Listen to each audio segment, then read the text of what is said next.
Publicité, drogue, prostitution, allons-y. Publicis, c'est un rêve. C'était l'agence mythique. Celle des très très belles campagnes, c'était Boursin, c'était Renault, c'était Shell. À l'époque, Shell, c'était une campagne extraordinaire. C'est là où vibrait la créativité. La première chose que nous faisions, c'était de mettre le brief en pièces. Le problème du client, c'est qui peut résoudre mon problème. Vous êtes dans une forme olympique. Vous avez un secret pour ça? Je travaille par le mépris. On est là pour résoudre les problèmes des clients, pas loin.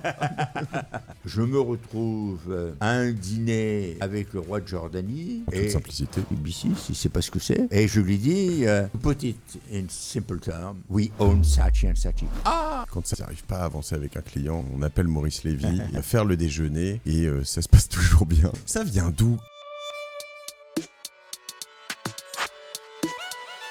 J'ai découvert une stat absolument incroyable. 85% des gens qui regardent cette vidéo sur YouTube ne sont pas abonnés à la chaîne Génération Do It Yourself. C'est ouf, non? Honnêtement, moi, ça me fait halluciner. Et pourtant, si vous regardez cette vidéo, bon, à la limite, c'est la première fois que vous regardez la chaîne, c'est ok, je vous demande rien. Mais si c'est la deuxième, troisième, quatrième, c'est peut-être que vous aimez ce qu'on fait. Et donc, je vous demande une toute petite faveur. Abonnez-vous. C'est simple, ça coûte rien. Et nous, ça change tout. Pour nous, ça change tout. Pour l'équipe, on va derrière s'arracher, comme on le fait tous les jours, pour aller chercher les meilleurs invités, pour progresser. On a besoin de vous, on a besoin de plus d'abonnés. Donc, abonnez-vous maintenant. Et puis, on se retrouve toutes les semaines sur Génération Do It Yourself.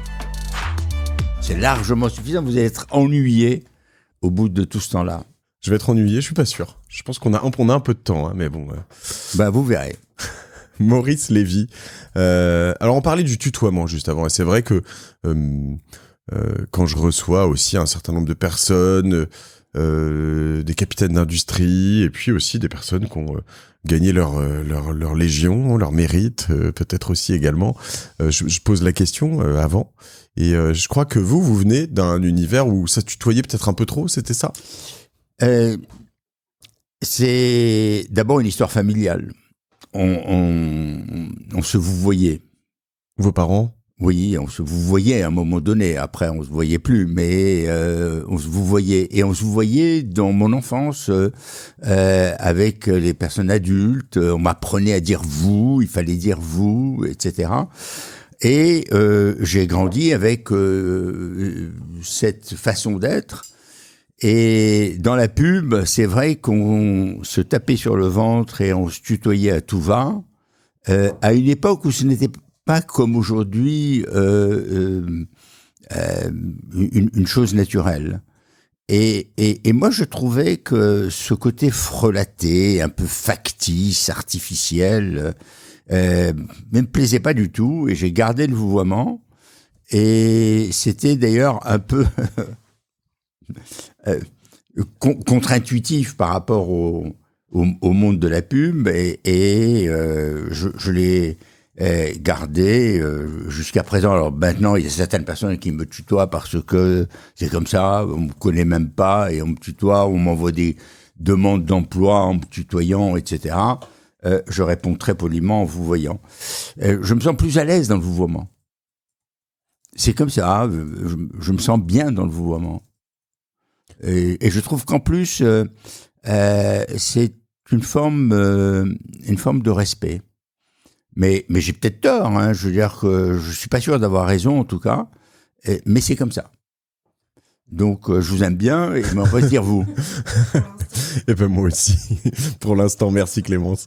C'est vrai que dans la pub, la communication, il y a beaucoup de trublions, il y a beaucoup de gens qui vont un peu contre, on cherche toujours à refaire tout ça. Il y a peut-être aussi un moment, finalement, en ce moment, aller contre, alors vous êtes resté sur cette ligne, hein, mais en ce moment, ce serait être élégant et vous voyez finalement, ce serait une forme d'originalité, non? Ah, de toute façon, aujourd'hui, c'est à contre-courant complet. Et c'est venu un peu de la traduction de l'anglais. Alors que le you en anglais veut dire généralement vous, ça s'est traduit par tu, et les gens se tutoient spontanément. Et bon, bah, pourquoi pas, mais c'est pas mon truc. Je suis pas à l'aise là-dedans. Ouais. Parce que le plus souvent, quand on est dans le tutoiement, on n'est pas loin très vite de la familiarité. Et je n'aime pas la familiarité. Non mais alors pour tout vous dire, dans mon podcast, le tutoiement cherche généralement à pour objectif de briser des barrières un petit peu, et je trouve qu'il y a pas, vous n'avez pas cette barrière du vous, du tu, donc c'est pas, sans aller dans la familiarité, l'objectif est d'être. Mais vous pouvez briser la barrière sans problème. On n'a pas besoin du tu pour ça. Je suis d'accord. Maurice Lévy, alors même si, quand vous êtes rentré dans l'immeuble, une de mes voisines vous a sauté dessus en vous disant « Maurice, monsieur Lévy, on se connaît, j'ai travaillé chez vous, etc., et que vous êtes une star internationale, est-ce que je peux vous demander de vous présenter ?» Bien sûr, avec plaisir. Alors, je m'appelle Maurice Lévy, je suis né le 18 février 42. Ah, je suis du 17, moi. Ah oui, j'ai pas 42. Non, pas loin. Et j'ai donc 83 ans.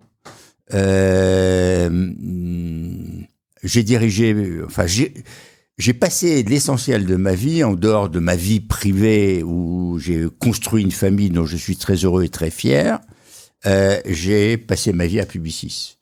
Et puis, depuis que j'ai quitté la présidence de Publicis, j'essaye de garder vivante cette fibre d'entrepreneur en prenant quelques risques et en produisant des choses dont on parlera peut-être.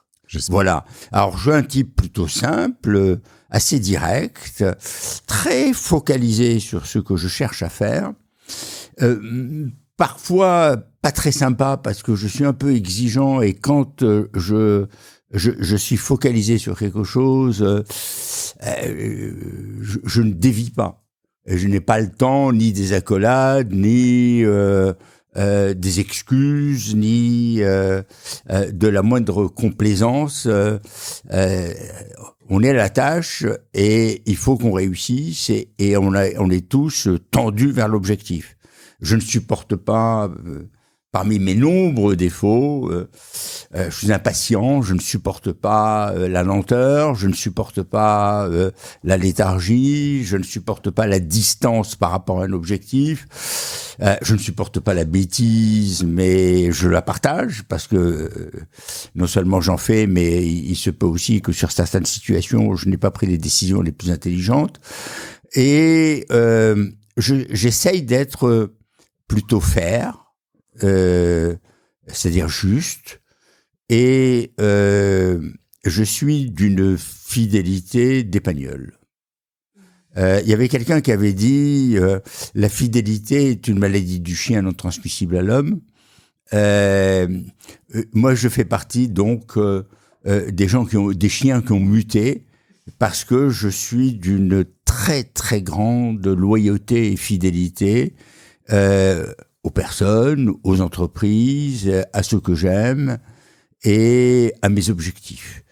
Et donc, quand je m'engage quelque part et quand je prends la décision de faire quelque chose ou de soutenir quelqu'un ou de lui donner mon amitié, même si ça me coûte ensuite, parce que la personne aura manqué, je reste fidèle.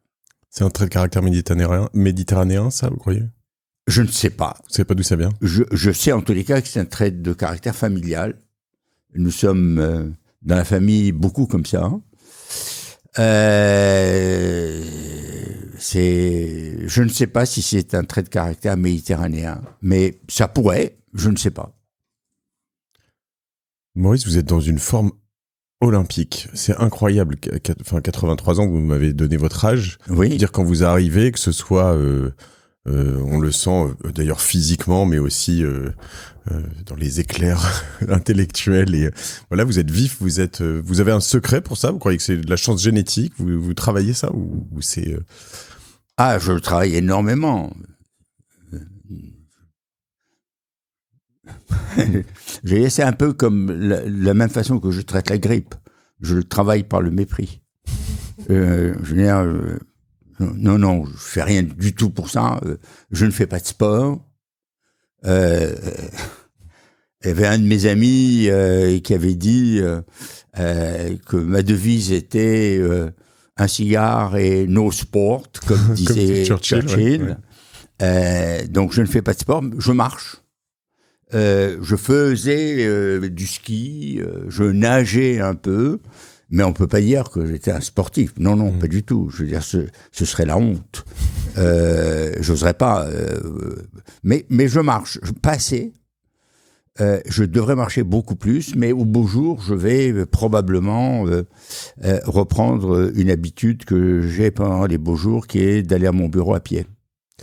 Et intellectuellement, ou pour qu'un cerveau tourne encore bien comme ça, c'est parce que vous travaillez, j'ai l'impression, toujours beaucoup, non ? Ça, vous mettez de l'eau au moulin ? Je trouve que je suis devenu lent.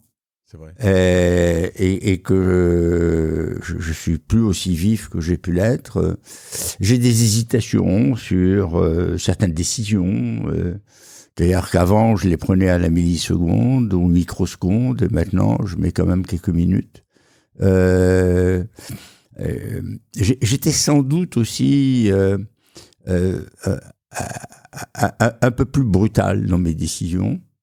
Là, je suis plus mesuré. J'ai peut-être tort, hein. Je ne dis pas que j'ai raison. On dit qu'on s'améliore avec l'âge. C'est pas mon cas. Je suis pas sûr de m'améliorer avec l'âge. Peut-être que c'était parce que même en Bordeaux, 1942, c'est pas une bonne année. Tout à l'heure, vous vous présentiez comme dur, là, tout de suite, vous incitez aussi un peu là-dessus, ou peut-être moins dur maintenant, mais c'est vrai que j'avais entendu ça, et à la fois juste, c'est sûr aussi. À un moment, on me racontait que pour gagner ce qu'on appelle dans le monde de la pub des compètes, donc des appels d'offres, vous pouviez faire travailler plusieurs équipes en même temps chez vous, et faire une sorte déjà de pré-compète en interne pour voir qui avait la meilleure idée, c'est vrai ? C'était pas je pouvais, je le faisais régulièrement et de manière complètement transparente. Okay. C'est-à-dire que, pas toujours, mais sur les compètes importantes, je prenais toujours 2 ou 3 équipes, elles recevaient le brief en même temps, et ce qui était un peu douloureux, c'est qu'elles présentaient en même temps. Dans ce qu'on appelait le plans board, c'est cette institution au sein des agences où il y a le patron et 2 ou 3 personnes, le patron de la création, le patron du commercial, le patron de la stratégie. On est là, et puis les équipes déroulent la stratégie, la manière de communiquer, le concept, etc. Et puis finalement, la création, le plan média, etc. C'était comme ça à l'époque. Je tenais absolument à ce que ce soit complètement transparent. Et ensuite, je leur demandais aux équipes, bon, maintenant qu'on a ces 3 campagnes, vous pensez que c'est quoi la meilleure ? Avec quoi on va chez le client ? Et là, c'était un peu douloureux parce qu'il y a certaines qui disaient, je dois reconnaître que la campagne de Maj Pro, elle est meilleure que la mienne. Ça arrivait. Donc, c'était là encore, c'était très fair. C'était pas du tout dans la brutalité, c'était au contraire, et puis des fois, c'était nul. Alors, ça, j'ai découvert que ça ne se faisait pas aux États-Unis, mais quand c'était nul, je disais, écoutez les enfants, c'est nul, franchement, vous pouvez pas me présenter un truc pareil. Ah ouais, c'est vrai, c'est nul. Aux États-Unis, il faut dire, waouh, c'est formidable, mais on n'y est pas encore, hein. Mais pardon. On peut y aller. Mais comment ose-t-on dire c'est formidable alors que c'est nul ? Et là, j'ai eu quelques problèmes avec les Américains et des gens me disaient, you can't do that. You can't say it this way. You have to say, wow, it's great. And then you say, well, maybe we can improve it. Et ça, je dois dire que je ne l'avais pas, ce truc, et j'ai du mal. Et j'avais du mal aussi à faire des compliments. Ça, c'est vrai.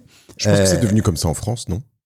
En France, oui. C'est devenu comme ça maintenant. On peut pas dire c'est nul. C'est compliqué à des collaborateurs. Non, on peut pas. On peut plus. On peut pas.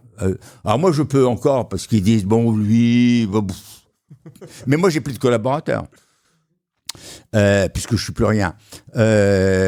Donc, mais quand c'est bien, je suis très content de dire que c'est bien. Hier, j'ai enregistré avec un type extraordinaire, un Canadien qui s'appelle Shane Parrish. Je pense que ce sera pas sorti au moment où on sortira notre épisode, mais qui est un ancien d'une agence de renseignement à 3 lettres, et qui me raconte.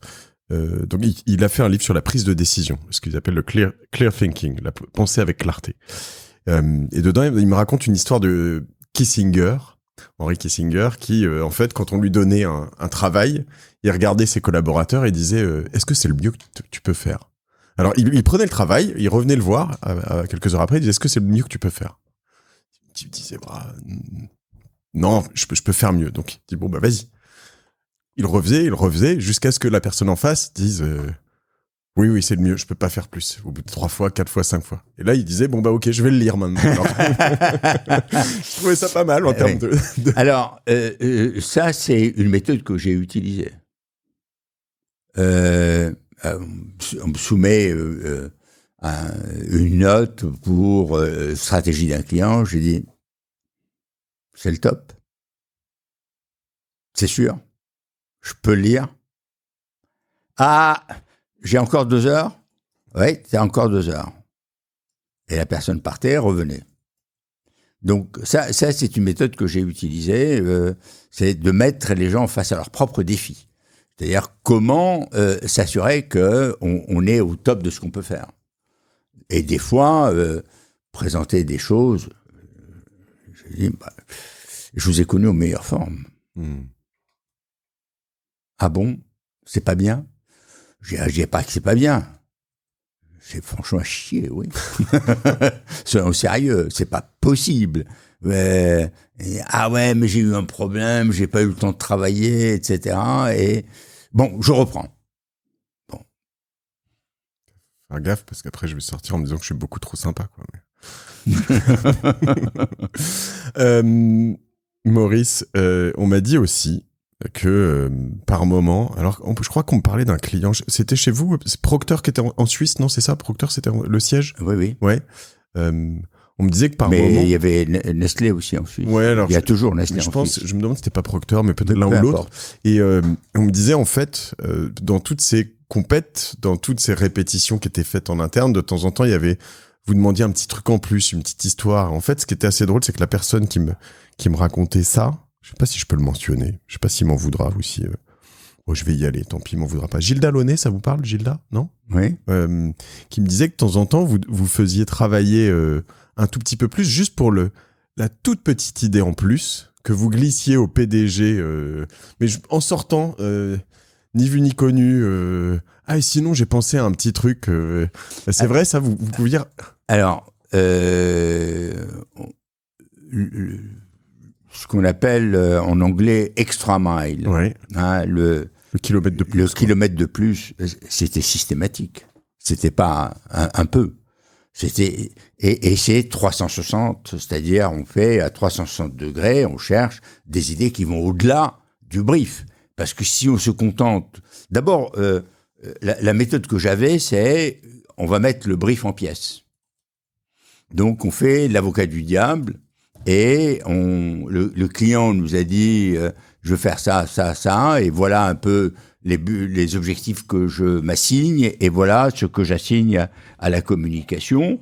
Et la première chose que nous faisions, c'était de mettre le brief en pièces. C'est-à-dire de dire, bon, ça tient pas la route, et puis après, de dire, est-ce qu'on peut faire autrement?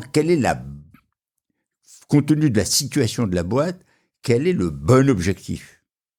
Est-ce qu'il est assez ambitieux ou est-ce qu'il est trop ambitieux? Et quel est le meilleur chemin pour l'atteindre? Et est-ce qu'il a les produits pour faire ça, l'organisation, etc. Donc on allait bien au-delà de tout temps, bien au-delà de la communication. On ne se contentait pas de répondre au brief avec ce qu'on appelait à l'époque une copie stratégie, un peu de planning stratégique avec la voix du consommateur, un peu de création qui fait zizi pampan, et puis un dispositif média. Non, on allait bien au-delà sur tous les plans, y compris sur le plan produit, disant bon, on va analyser ce que fait la concurrence, on va analyser aussi à une époque, c'était assez fréquent, il y avait 3 ou 4 acteurs sur un marché, et puis on regardait ce qui se passait à l'international, et on disait, attendez, mais cet acteur international, il peut venir. Il peut venir demain. Et donc, tout ce que l'on voit avec les Chinois qui tout d'un coup font irruption avec leur voiture, pareil, leur fast fashion ou leur voiture, ben on se disait, puisque ça existe, ça peut venir. Et donc, il faut chercher le modèle disruptif d'entrée de jeu. Donc, on était d'abord dans une réflexion, mais c'est toujours le cas à Publicis, une réflexion business, c'est-à-dire le patron nous a posé une problématique pour résoudre son problème business. Est-ce qu'il a posé la bonne problématique et est-ce qu'il a posé les bonnes questions ou est-ce qu'il s'est laissé porter tout simplement par un fil continu? Ensuite, on essaye de trouver 2 ou 3 voies pour répondre. Une voie généralement dans la tradition, rassurante, celle qui l'achète sans problème, et puis une voie qui est plutôt orthogonale et qui va avoir du mal à acheter. Et donc, il faut la voie rassurante pour qu'il puisse acheter l'autre. En disant, ouais, mais vous pouvez aller plus loin, vous pouvez faire un jump, un vrai, en bouleversant le marché, en le disruptant vraiment, et en venant avec des propositions largement différentes. Ça marche à tous les coups? Non, ça marche pas à tous les coups. Autrement, si ça avait marché à tous les coups, on serait seul sur le marché. Malheureusement, non, ça marche pas à tous les coups. Et puis, il y a des clients qui disent, écoutez, je vous ai dit de faire quelque chose, vous le faites. Et si vous n'avez pas envie de le faire, il y en a d'autres qui vont le faire. Ça existe. On va revenir en arrière, si vous voulez bien. Oui, sur le quand j'avais le biberon. C'est pas loin. Vous êtes français? Vous êtes né en France? Non, je suis pas né en France, je suis né au Maroc. Mais le Maroc était français. Le Maroc était sous protectorat français. D'accord. Et moi, je suis né de parents réfugiés, et je suis le premier de la famille à être né au Maroc. Ah oui, c'était en Espagne avant. C'était des parents espagnols. Et mon père s'était engagé dans la guerre contre Franco. Il était persona non grata. D'accord. Donc, ils étaient immigrés au Maroc et Oui. vous avez ensuite immigré en France. Alors, immigrés, je ne sais pas s'ils avaient des papiers ou pas. D'accord. Ce que je sais, c'est que quand j'ai travaillé à un moment donné avec le roi Hassan II, et il m'a dit, ah, vous êtes né au Maroc, vous êtes un de mes citoyens. Je lui ai dit, ah, Majesté, j'aimerais bien, mais j'ai un passeport français. Et il m'a dit, Maurice, ici, c'est le droit du sol.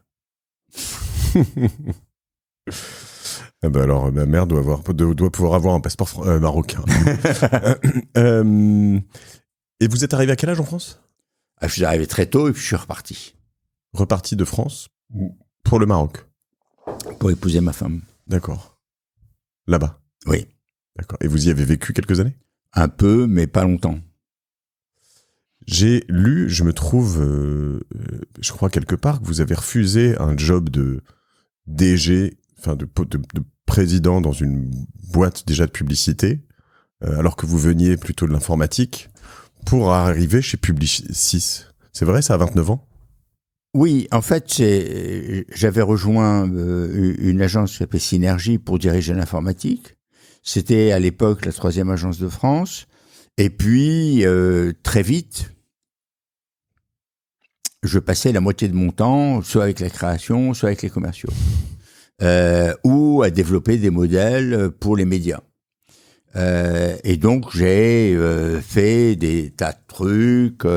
J'ai écrit le premier modèle de recherche opérationnelle sur l'optimisation des plans médias. J'ai fait des trucs comme ça et je me mêlais de tout. Je faisais de la prospection. Ces modèles étaient sur ordinateur? Oui, oui. Mais les ordinateurs, ils ressemblent à quoi? Et ils ressemblaient à des gros bousins. Il fallait un faux plancher, etc. Et je bossais et j'étais capable de programmer directement à la machine. D'accord. J'étais plutôt pas mauvais sur ce plan-là. Et puis, j'étais devenu central dans le dispositif et je me rappelle très bien, un lundi matin de février 71, et le président de la boîte me téléphone et me demande si j'étais libre à déjeuner. C'est extrêmement rare qu'il m'invite à déjeuner. Je dis oui, bien sûr, monsieur le président, et comment ? On va déjeuner, et puis au milieu du repas, il me dit, écoutez, il y a eu un conseil d'administration vendredi, et le directeur général part à la retraite au mois de juin, et le conseil unanime a décidé de vous nommer directeur général. Au lieu de dire champagne, merci, bravo. 29 ans quand même qu'on vient de l'informatique, c'est... Oui, j'ai dit, j'ai posé la question bête, pourquoi moi ? Et il me fait une réponse aussi bête que ma question, et effectivement, quand vous posez une question bête, vous avez une réponse bête. Il me dit, parce que vous êtes le meilleur. Et je m'entends lui dire, si je suis le meilleur à 29 ans, je ne suis pas dans la bonne agence. Et avant même que j'ai rédigé ma lettre de démission, donc j'avais décidé, ça y est, c'est terminé. Vous lui avez dit, hein, vous dites, je m'entends le dire, vous lui avez dit. Oui, je me suis entendu lui dire, je lui ai dit, et il m'a regardé en me disant, mais enfin, qu'est-ce qu'il y a je lui ai dit, écoutez, on est 350, le meilleur à 29 ans, 350, avec des gens de 45 ans, c'est que il y a quelque chose qui ne va pas. Et j'ai besoin d'apprendre. Et je dois donc aller dans une boîte où je peux encore apprendre. Faut être lucide et un peu couillu, disons-le, pour dire ça. Je veux dire... Alors moi, je pensais que c'était de la modestie. Ma femme pense, quand je lui ai dit le soir ce qui s'était passé, pensait que c'était de l'arrogance. Elle me dit, mais pour qui tu te prends ? Mais je me prends pour quelqu'un qui a besoin d'apprendre. Elle me dit, mais t'es malade. Enfin, on te propose d'être directeur général, tu lui demandes c'est quoi l'augmentation ? Pas tout à fait comme ça qu'elle me l'a dit, mais... il y avait des insultes avec vous ? Non, elle pensait que j'étais... je sais pas, j'avais fumé la moquette. 2 ou 3 jours après, mais ça s'est passé vraiment à une vitesse incroyable. Je reçois un coup de fil de celui qui était le numéro 2 de Publicis à l'époque et qui me dit on m'a parlé de vous, j'aimerais vous voir. Je dis très bien. C'était le numéro 1 Publicis à l'époque ? Oui. Quelle taille ? Je ne sais pas que par rapport à aujourd'hui, on ne peut pas comparer. Parce que c'était déjà des milliers de personnes ou c'était... le groupe entier, parce qu'il y avait Régipresse, et il y avait Publicis qui était la grande agence qui devait faire à l'époque 900 ou 1000 personnes, une seule agence aux Champs-Élysées. C'était un truc énorme. Même aujourd'hui, il n'y a pas des agences d'une taille de 1000 personnes. Et elle... comprenait énormément de choses, c'était vraiment, et c'était l'agence bouillonnante, c'était l'agence la plus créative, la plus brillante, etc. Mais quoi, 69 ? Et c'était le drugstore, 71. 71. Il y avait le drugstore, magique, etc. Et il me dit, vous êtes libre, je peux vous voir, bien sûr. Il me dit, ce soir, 5h, je dis avec plaisir. Et puis je vais le voir et il me dit, bon, les gens m'ont dit beaucoup de bien de vous, j'ai pris la responsabilité de l'informatique, j'ai toutes les chances de me casser la figure. Voulez-vous m'accompagner et qu'on se casse la figure ensemble ? Ah, je dis oui. Maurice, pour faire ça, je veux dire, ce qui est intéressant, c'est que, en gros, dans cette stratégie, il y a un peu être... la bonne personne au mauvais endroit. Et là, vous vous êtes dit, je vais être la bonne personne au bon endroit, c'est ça. C'est un peu l'idée. Ça aurait fait quoi si vous étiez resté dans cette agence ? Je ne sais pas. Depuis, malheureusement, elle a disparu. Ça a été une très belle agence qui, à l'époque, fabriquait des choses formidables, des campagnes comme celle du Club Med, qui sont restées des légendes dans la pub. Et c'était une agence vraiment très très belle et qui n'a pas tenu le coup. Elle n'a pas tenu le coup de la modernité, de la transformation, etc. Publicis, c'est un rêve parce que c'était l'agence mythique. c'était celle des très très belles campagnes, des très grandes campagnes. C'était Dim, c'était Boursin, c'était Renault, c'était Shell. À l'époque, Shell, c'était une campagne extraordinaire. Et beaucoup d'autres choses très très belles. C'est là où vibrait la créativité. Je veux dire, c'était synonyme de créativité. Et à côté de ça, il y avait les campagnes de lessivier que Publicis faisait et qui étaient toutes très originales et très belles. Donc, c'était un endroit un peu mythique. Marcel Bleustein-Blanchet, un personnage hors du commun, des personnalités de tout premier plan, et puis c'était un peu l'aristocratie de la pub. Et bon, je rentrais par la mauvaise porte, puisque c'était la porte de l'informatique. Beau. Oui, c'était comme le directeur financier ou Pire. Un directeur financier, il compte les sous. Moi, je les dépensais. Oui. Et en plus, j'empoisonnais la vie des gens parce que il fallait absolument qu'ils mettent les chiffres et les lettres dans les bonnes cases. Donc, il fallait tout transformer. Coup de bol, on réussit la transformation. Un truc, il aurait fallu au minimum 2 ans, on fait en moins d'1 an. Et au 1er janvier 72, on a un nouvel équipement. Tout est, à l'époque, avant cette transformation, on était sur carte perforée. Et là, on avait tout mis sur le NEC plus ultra, les bandes magnétiques, les disques magnétiques, etc. J'allais dire AWS, mais non, ça c'est plus tard. Oui, ça c'est bien plus tard. Mais ça aurait été... Mine de rien, on a fait des innovations qui étaient aussi belles que AWS, puisque très vite ensuite, on était sur écran. On était sur écran en 73. AWS, où on pourrait parler d'OVH, ou de, voilà, Oui. c'est du cloud, c'est donc des services qui, Amazon Web Services, Azure fait ça. C'est dans les nuages. Voilà, dans les nuages, voilà, qui permet de sauvegarder à distance. Donc ça, c'était l'objectif, c'était de sauvegarder tous les... Non, l'objectif, c'était déjà de faire tourner la baraque avec les bons outils. Et il se trouve que comme on a tout transformé, on a modernisé de manière extraordinaire. Et malheureusement, il y a eu l'incendie de septembre 72. Et cet incendie a détruit l'immeuble et a détruit énormément de dossiers, de choses, etc. Le hasard a voulu qu'on puisse sortir les principaux fichiers et que 3 ou 4 jours après, les équipes recevaient tout. Les fichiers n'étaient pas dans l'incendie, enfin ils étaient, mais enfin bon, c'est pour faire court, hein, mais je pense que c'est Maurice Lévy qui a allumé l'allumette. Bien joué. Non.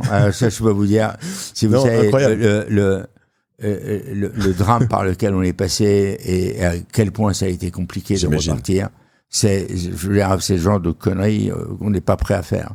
Non, c'est horrible parce que c'est un travail énorme que nous avions fait. Et d'ailleurs, le problème qui s'est produit, c'est que nous avons réussi à sauver les programmes, nous avons réussi à sauver les données, donc les factures, les programmes de campagne, les bons de commande, enfin toutes les données qui font que la vie tourne. On n'a pas sauvé les programmes sources. Et donc, faire des modifications, des choses de ce genre, ça a été un drame absolu. Non, ça a été très compliqué. Là, on en parle de manière un peu légère, parce que c'était en 72, donc bon. Mais lundi après-midi, mardi matin, toutes les équipes avaient la liste de toutes leurs campagnes, du point où ils en étaient, et on n'a pas raté une seule annonce, et on a réussi à faire toutes les campagnes sans le moindre problème. Et ça a été miracolo. C'est vraiment... on ne connaît pas d'exemple où tout est détruit, où on est reparti de la sorte. Et moi, j'ai été un peu l'exécutant de la pensée, mais celui qui a tout le mérite, c'est celui qui a dit « arrêtez avec ce système pourri ». Et mettons en œuvre un système plus moderne. Et c'est là où on m'a recruté. Et puis ensuite, après l'incendie, on a mis en place tout de suite un système où les gens avaient des écrans sur leur bureau. Les fameux écrans à l'écriture verte, en 73, alors qu'ils étaient très peu disséminés, nous, on les avait à Publicis. C'est incroyable, parce qu'en effet, les premiers écrans que j'ai vus comme ça, c'était plutôt...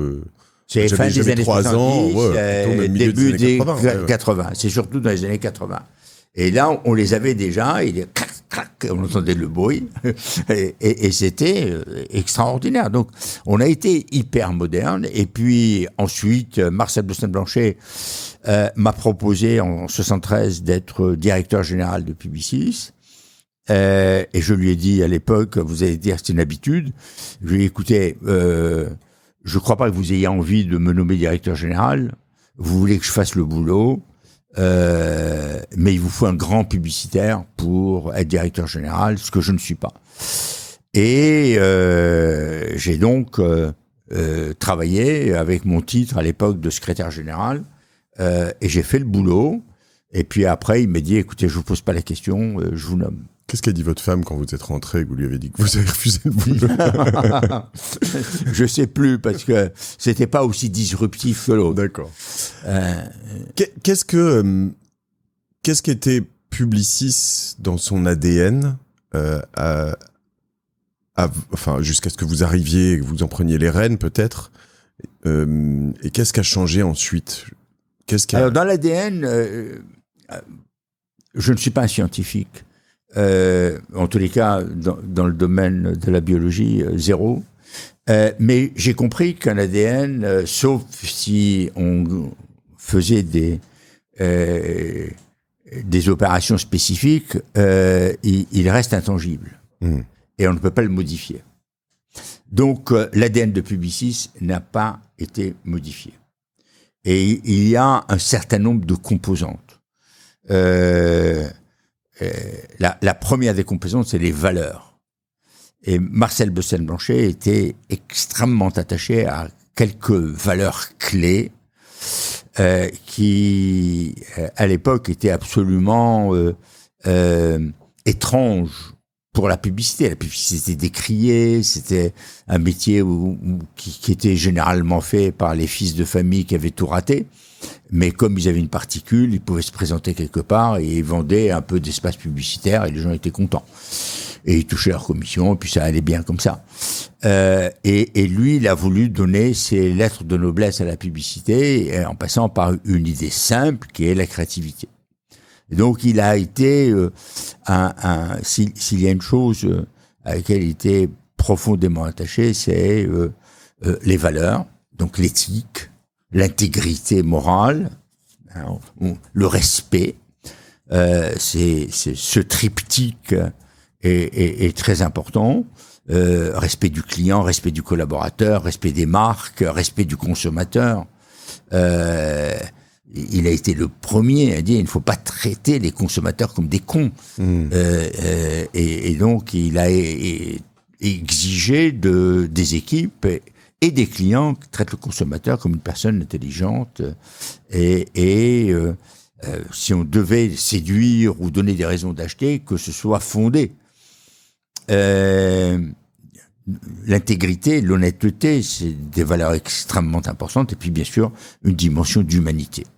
Donc, ces valeurs, elles sont toujours là. Et c'est partie intégrante de l'ADN de Publicis, de la famille fondatrice, et donc portée aussi par Elisabeth Badinter. La créativité et la dimension professionnelle. Avec une chose qui est restée, qui est être innovant. Alors, à l'époque, être innovant, pour lui, ça a été d'importer la radio, ça a été d'importer les sondages, qui n'existaient pas en France. Et il est allé aux États-Unis, il a découvert ce que faisait Gallup, et donc il a décidé de faire la même chose et de j'utilisais les instituts de sondage pour comprendre ce que pense le consommateur, ce que pense même Michu, et de faire en sorte que on sache aller dans son sens. Et puis l'innovation, ça a été aussi les études de marché, ça a été aussi les études de motivation, et puis plus tard la sémiologie, la science des signes, et voir comment est-ce que... Et Publicis, ça a été toujours à l'avance. C'était plutôt pour comprendre comment pensaient les gens, ou c'était aussi pour comprendre l'impact des campagnes Les deux. Les deux. Les deux, mon général. D'une part, il faut comprendre ce que les gens ont dans le cœur, dans la tête, dans la peau. Qu'est-ce qu'ils aiment, qu'est-ce qu'ils veulent, comment est-ce qu'on peut effectivement travailler la matière que l'on a à faire pour atteindre des objectifs, en étant honnête dans la proposition. Ça, c'est un élément très important. Il s'est battu pour que la publicité ne mente plus. La publicité, dans les années 30, mentait. Dans les années 40 et 50, exagérait. Oui, sur les clubs. Non, mais on a vu Mad Men, tout ça. Oui, mais en dehors même des clubs, quand je dis elle mentait, elle racontait des histoires invraisemblables. Prenez cette pilule et vous allez être guéri. Vous allez encore maintenant, d'ailleurs, de temps en temps, on dit faites ça chaque jour et vous allez perdre 30 kilos, ou vous allez devenir intelligent tout d'un coup, ou beau comme un dieu. On sait très bien que c'est faux. Et donc, il a lutté contre cela, il a lutté contre tout ce qui pouvait ressembler à de la publicité mensongère. Il a été un des membres qui a créé ce qui s'appelait à l'époque le BVP, le Bureau de vérification de la publicité, qui depuis s'est transformé. Et donc, c'est quelque chose qui était...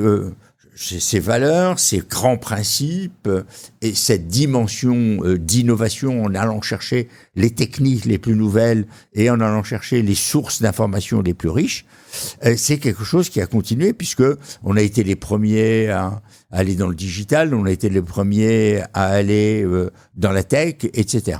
Et puis, donc ça c'est l'ADN. Moi, ce que j'ai apporté, c'est la dimension mondiale et la dimension innovation dans la technologie.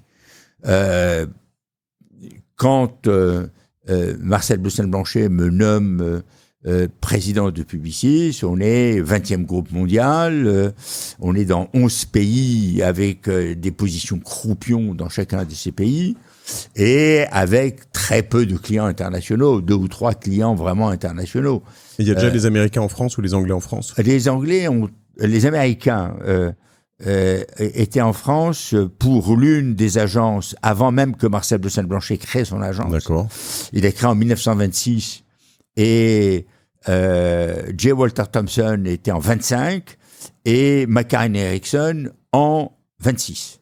Incroyable. C'est vous dire. Donc ils étaient déjà internationaux que nous, on n'était pas encore nés. Et donc, je me rappelle quand j'ai commencé à bâtir la dimension d'abord européenne et puis ensuite mondiale, j'ai dit à un moment donné, bon, il faut qu'on aille aux États-Unis, il faut qu'on se développe aux États-Unis. Et il dit, Maurice, vous êtes bien gentil, mais qu'est-ce qu'on va leur apporter ?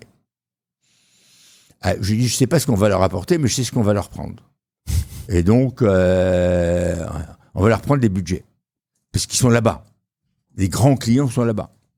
Et les grands clients internationaux sont américains. Il faut donc qu'on soit admis dans ce cercle-là. Il faut qu'on puisse entrer dans ce club.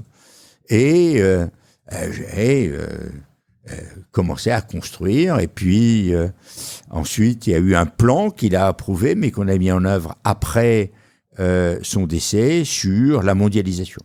Là encore, sur la mondialisation, il était un peu hésitant en disant, mais toujours le même souci. Qu'est-ce qu'on apporte ? Et moi, je disais, là, on apporte la survie du groupe. Parce que si on ne sommes pas mondiaux, ben, progressivement, on sera marginalisé par les groupes mondiaux.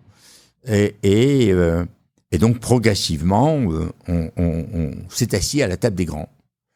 En étant plus exigeant. Alors ça, c'est probablement la marque de fabrique à la fois de Marcel Bleustein-Blanchet, dont j'ai hérité, et je pense que je suis même dépassé par Arthur Sadoun. C'est donc commun aux trois. C'est dans notre ADN commun, d'une certaine façon, qui est le niveau d'exigence. Et on sait très bien que on ne mérite la confiance d'un client qu'à la condition d'être performant au point le plus élevé qui soit. C'est-à-dire que il faut qu'on aille au-delà de ce que le client attend. C'est pour ça que quand vous évoquiez tout à l'heure l'extra mile, je disais oui, c'était commun, c'était quotidien. Il fallait toujours. Et Marcel Bleustein-Blanchet m'avait appris une chose. Je me rappelle, ça c'était dans les années 70 et au début des années 80, quand on allait au client, comme on va au coiffeur. Donc quand on allait présenter nos campagnes chez le client, ou qu'on allait faire un déjeuner, qu'on était invité, et les clients nous recevaient en grande pompe parce que Marcel Bleustein-Blanchet était une personnalité absolument hors du commun. Et il réunissait les gens, il réunissait l'équipe. Et il cherchait toujours une idée. Il n'allait jamais chez un client sans avoir une idée. Et au-delà du brief, une idée un peu, aujourd'hui on dirait orthogonale, un peu, ou disruptive, ou on dirait ailleurs, une idée que le client n'attend pas. Étonne-moi. Et son objectif était toujours d'étonner le client.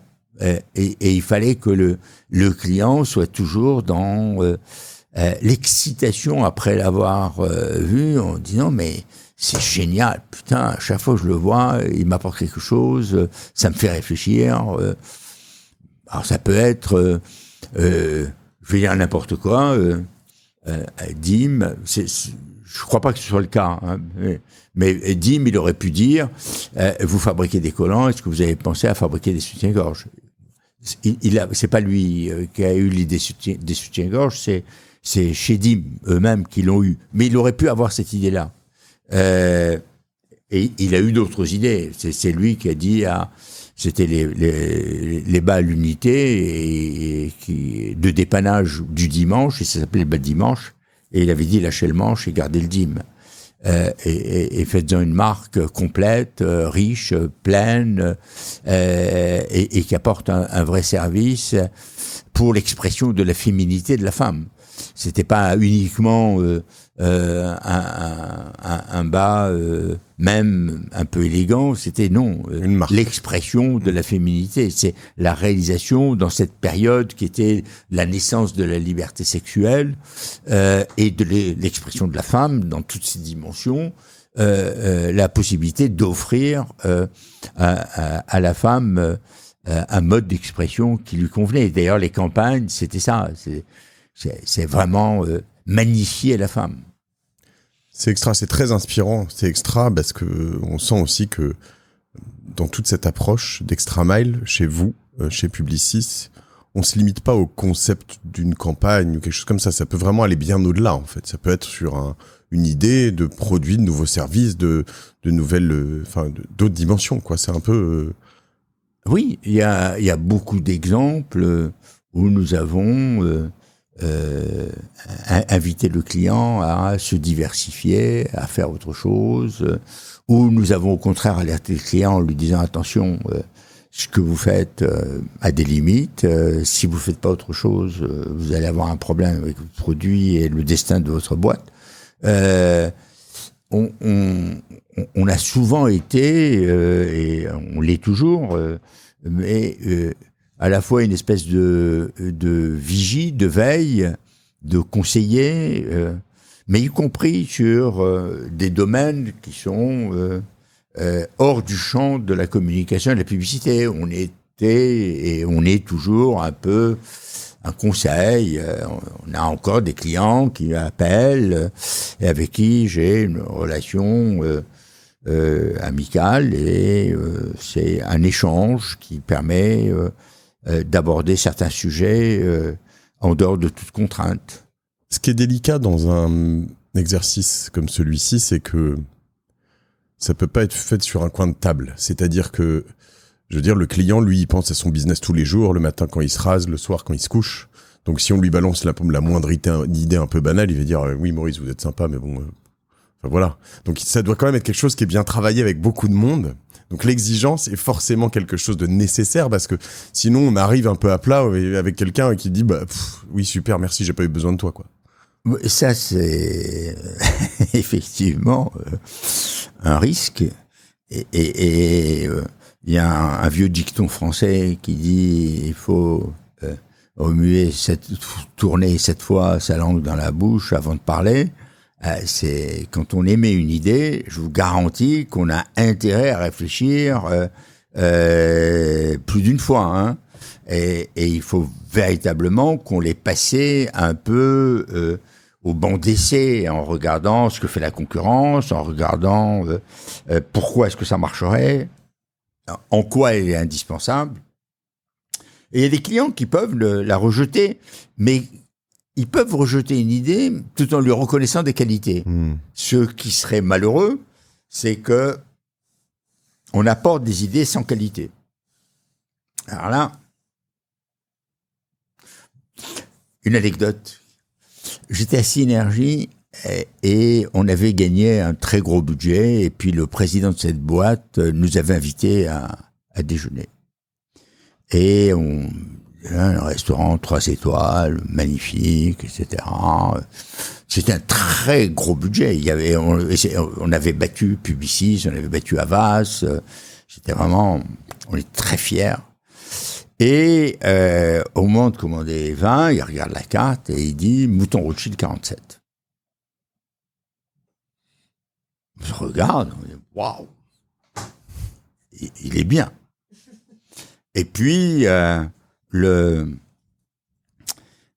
sommelier arrive, il fait tout le cérémonial, monte la bouteille, la débouche, décompte, etc.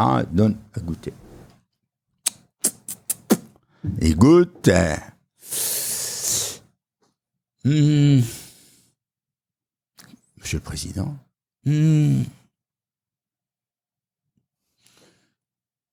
Sommelier goûte à nouveau. Le patron, directeur de salle, je ne sais pas trop, voit le mouvement, il accourt. Qu'est-ce qui se passe? Et il goûte et il dit, écoutez, Monsieur le Président, je ne lui trouve aucun défaut.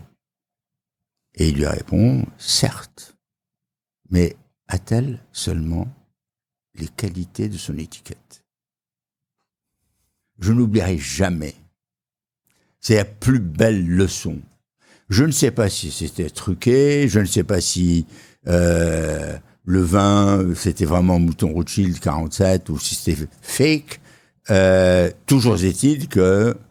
A-t-elle les qualités de son étiquette?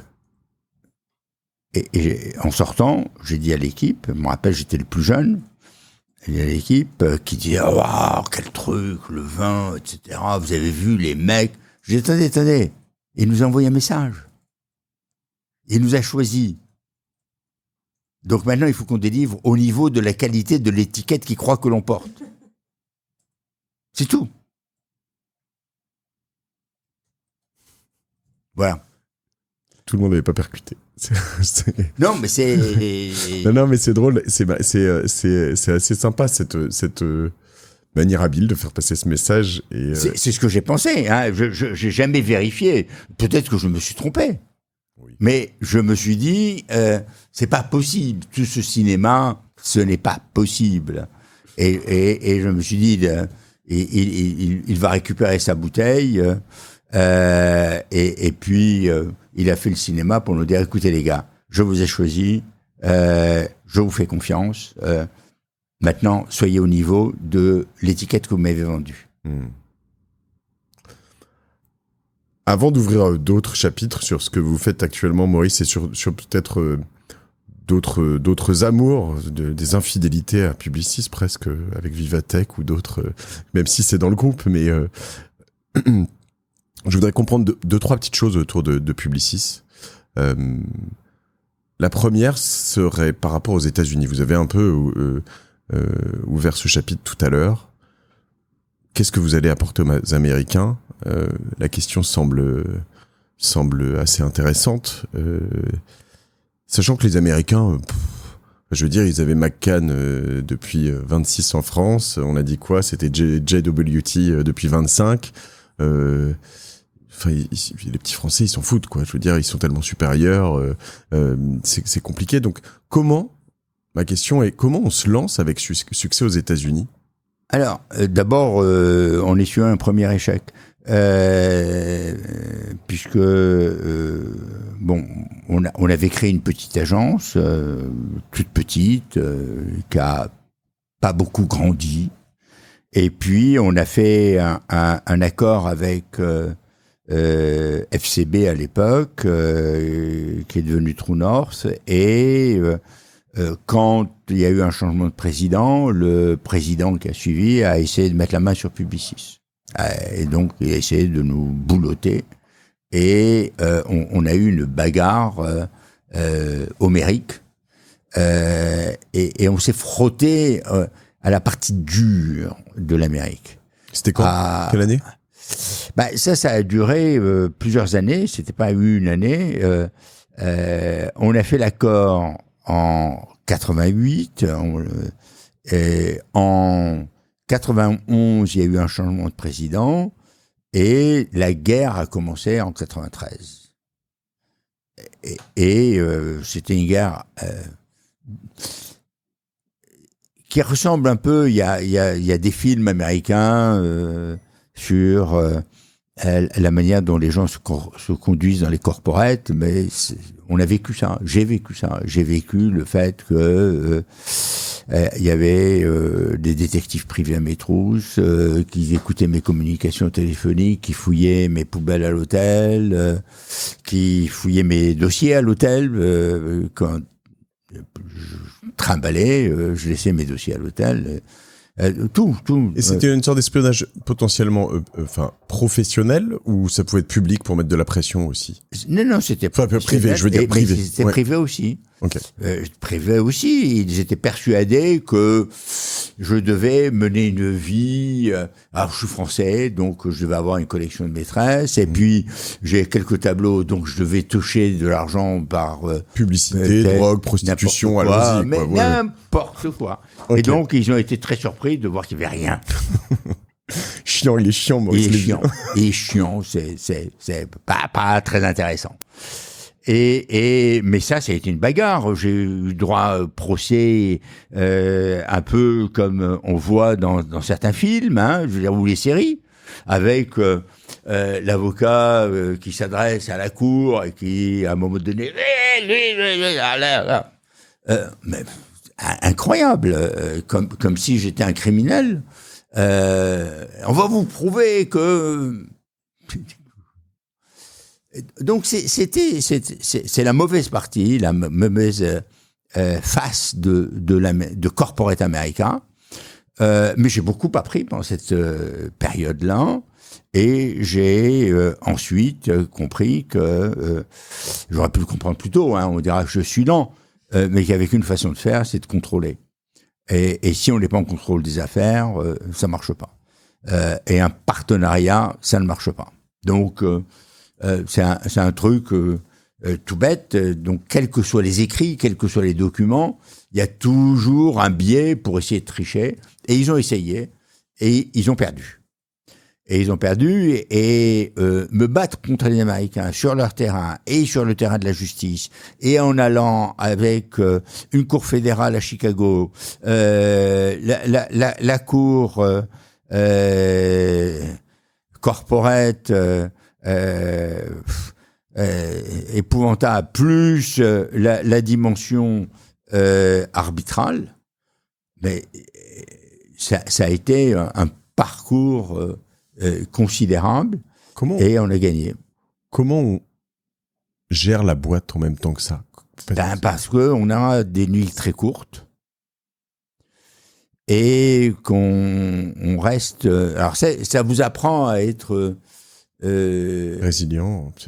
Être résilient et être éveillé et avoir les sens éveillés. Hein. Je veux dire que quand vous êtes comme ça, il n'y a rien qui vous échappe. Dans une pièce, vous regardez tout, vous savez qui est-ce est, vous savez ce que dit le body language, et puis en même temps, vous veillez à ce que tout se passe de manière absolument impeccable.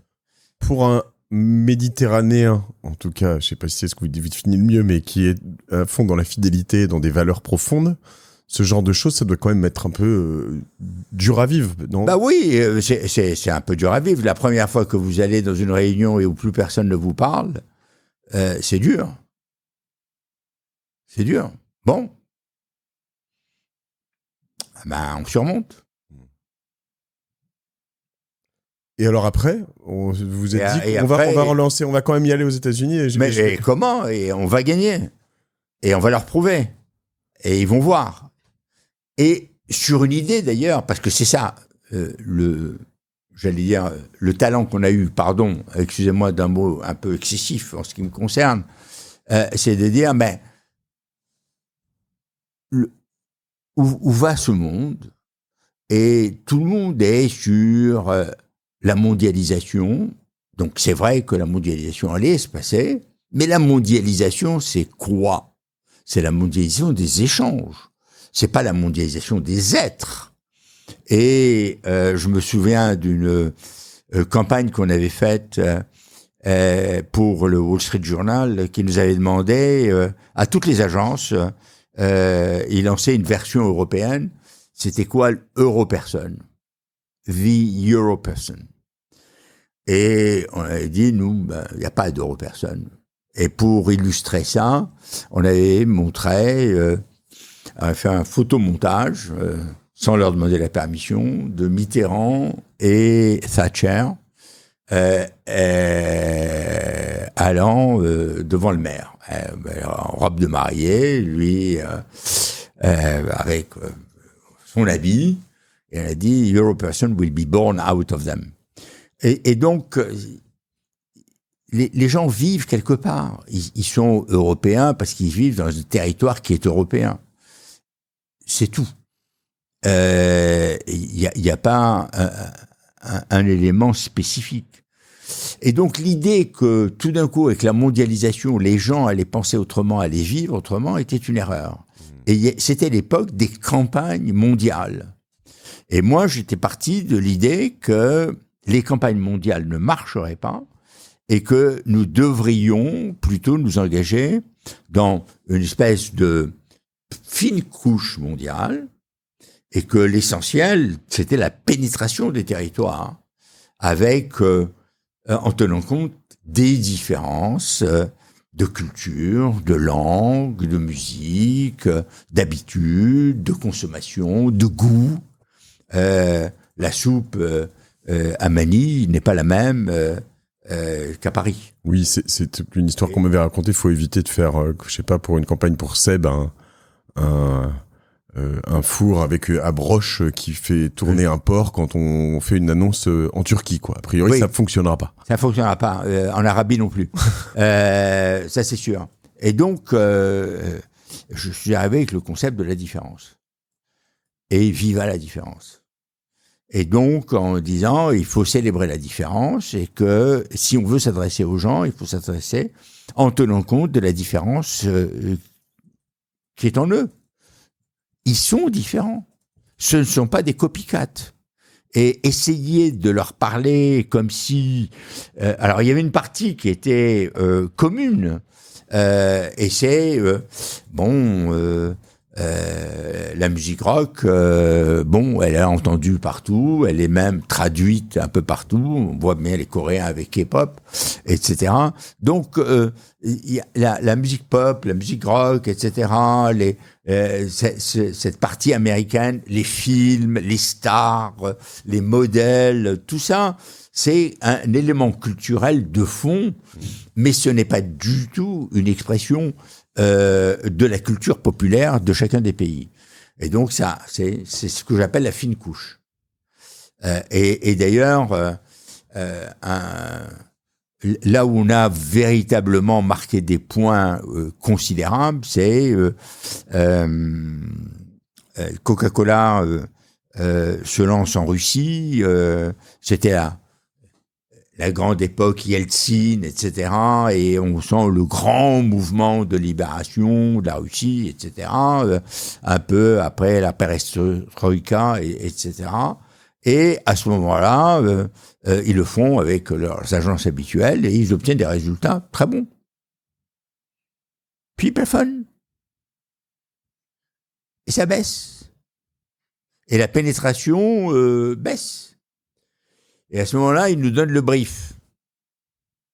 J'écoute le brief et on a envoyé une équipe pendant 3 semaines écumer la Russie. Et enregistrer les moujiks dans les villages, les cadres dans certaines villes éloignées, etc. Parler, raconter.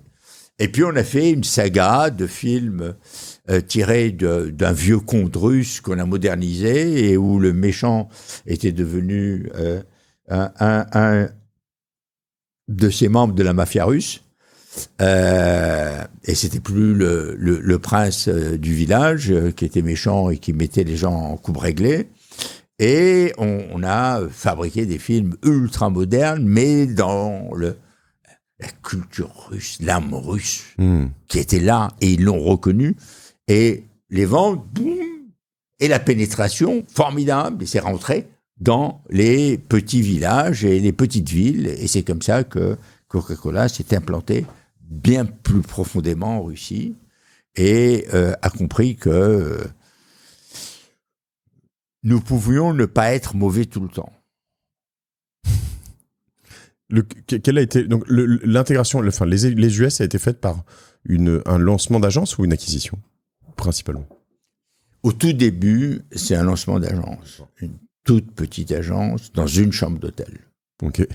Qui a grandi, puis elle a grandi un petit peu, on a pris 2 chambres, puis après on a pris un étage au-dessus du cinéma Le Paris, parce qu'il me paraissait c'était symbolique, juste en face le Plaza, qui est devenu le Trump Plaza, et puis on a grandi et on a fait d'autres acquisitions et après on a osé faire des choses beaucoup plus puissantes.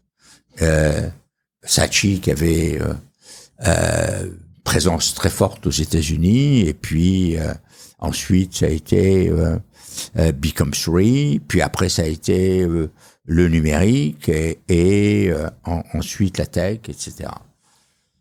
Parce qu'en effet, il y a donc ces grands networks, il y a peut-être, moi j'en connais à la limite en dehors des Américains, je connais Dentsu.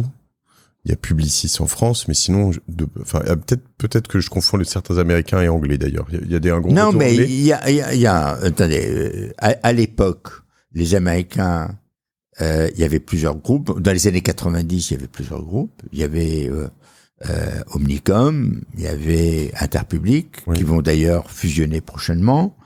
Il y avait Young et Rubicam qui était indépendant. Il y avait Grey qui était indépendant.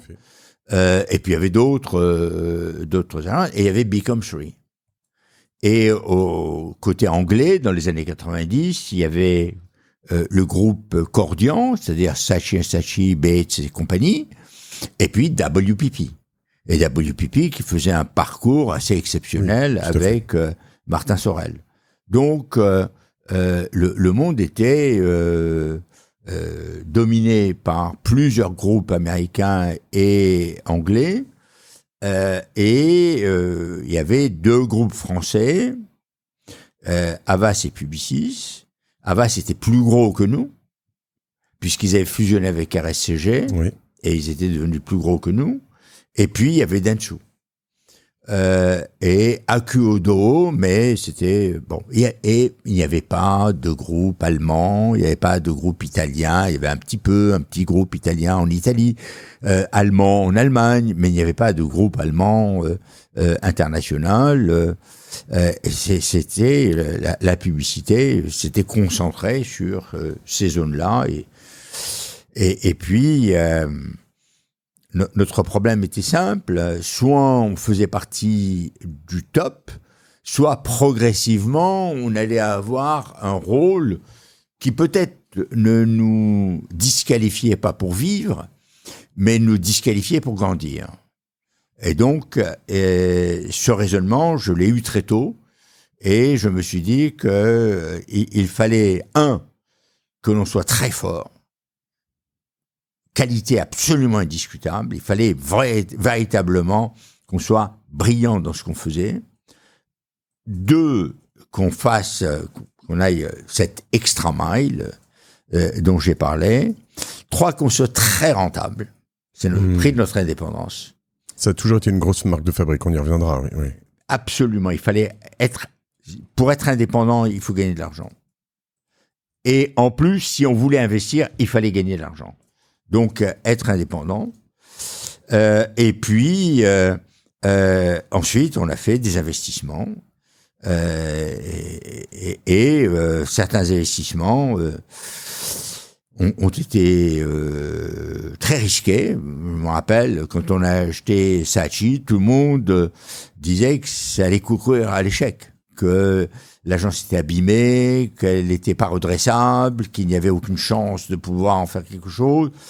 Finalement, elle nous a aidés extraordinairement, puisque... Quelle belle marque. Ils étaient, une marque mondiale connue de partout. Et je me rappellerai toujours une discussion avec... c'était au fin des années 90, début des années 2000, c'est ça. C'était avant le 11 septembre. Et je me retrouve à un dîner avec le roi de Jordanie. En toute simplicité. Oui, non, mais il me demande un peu ce que je fais. Je dis, Publicis, c'est... Bon, il écoute, très bien, c'est bien, Publicis, il sait pas ce que c'est. Et je lui dis,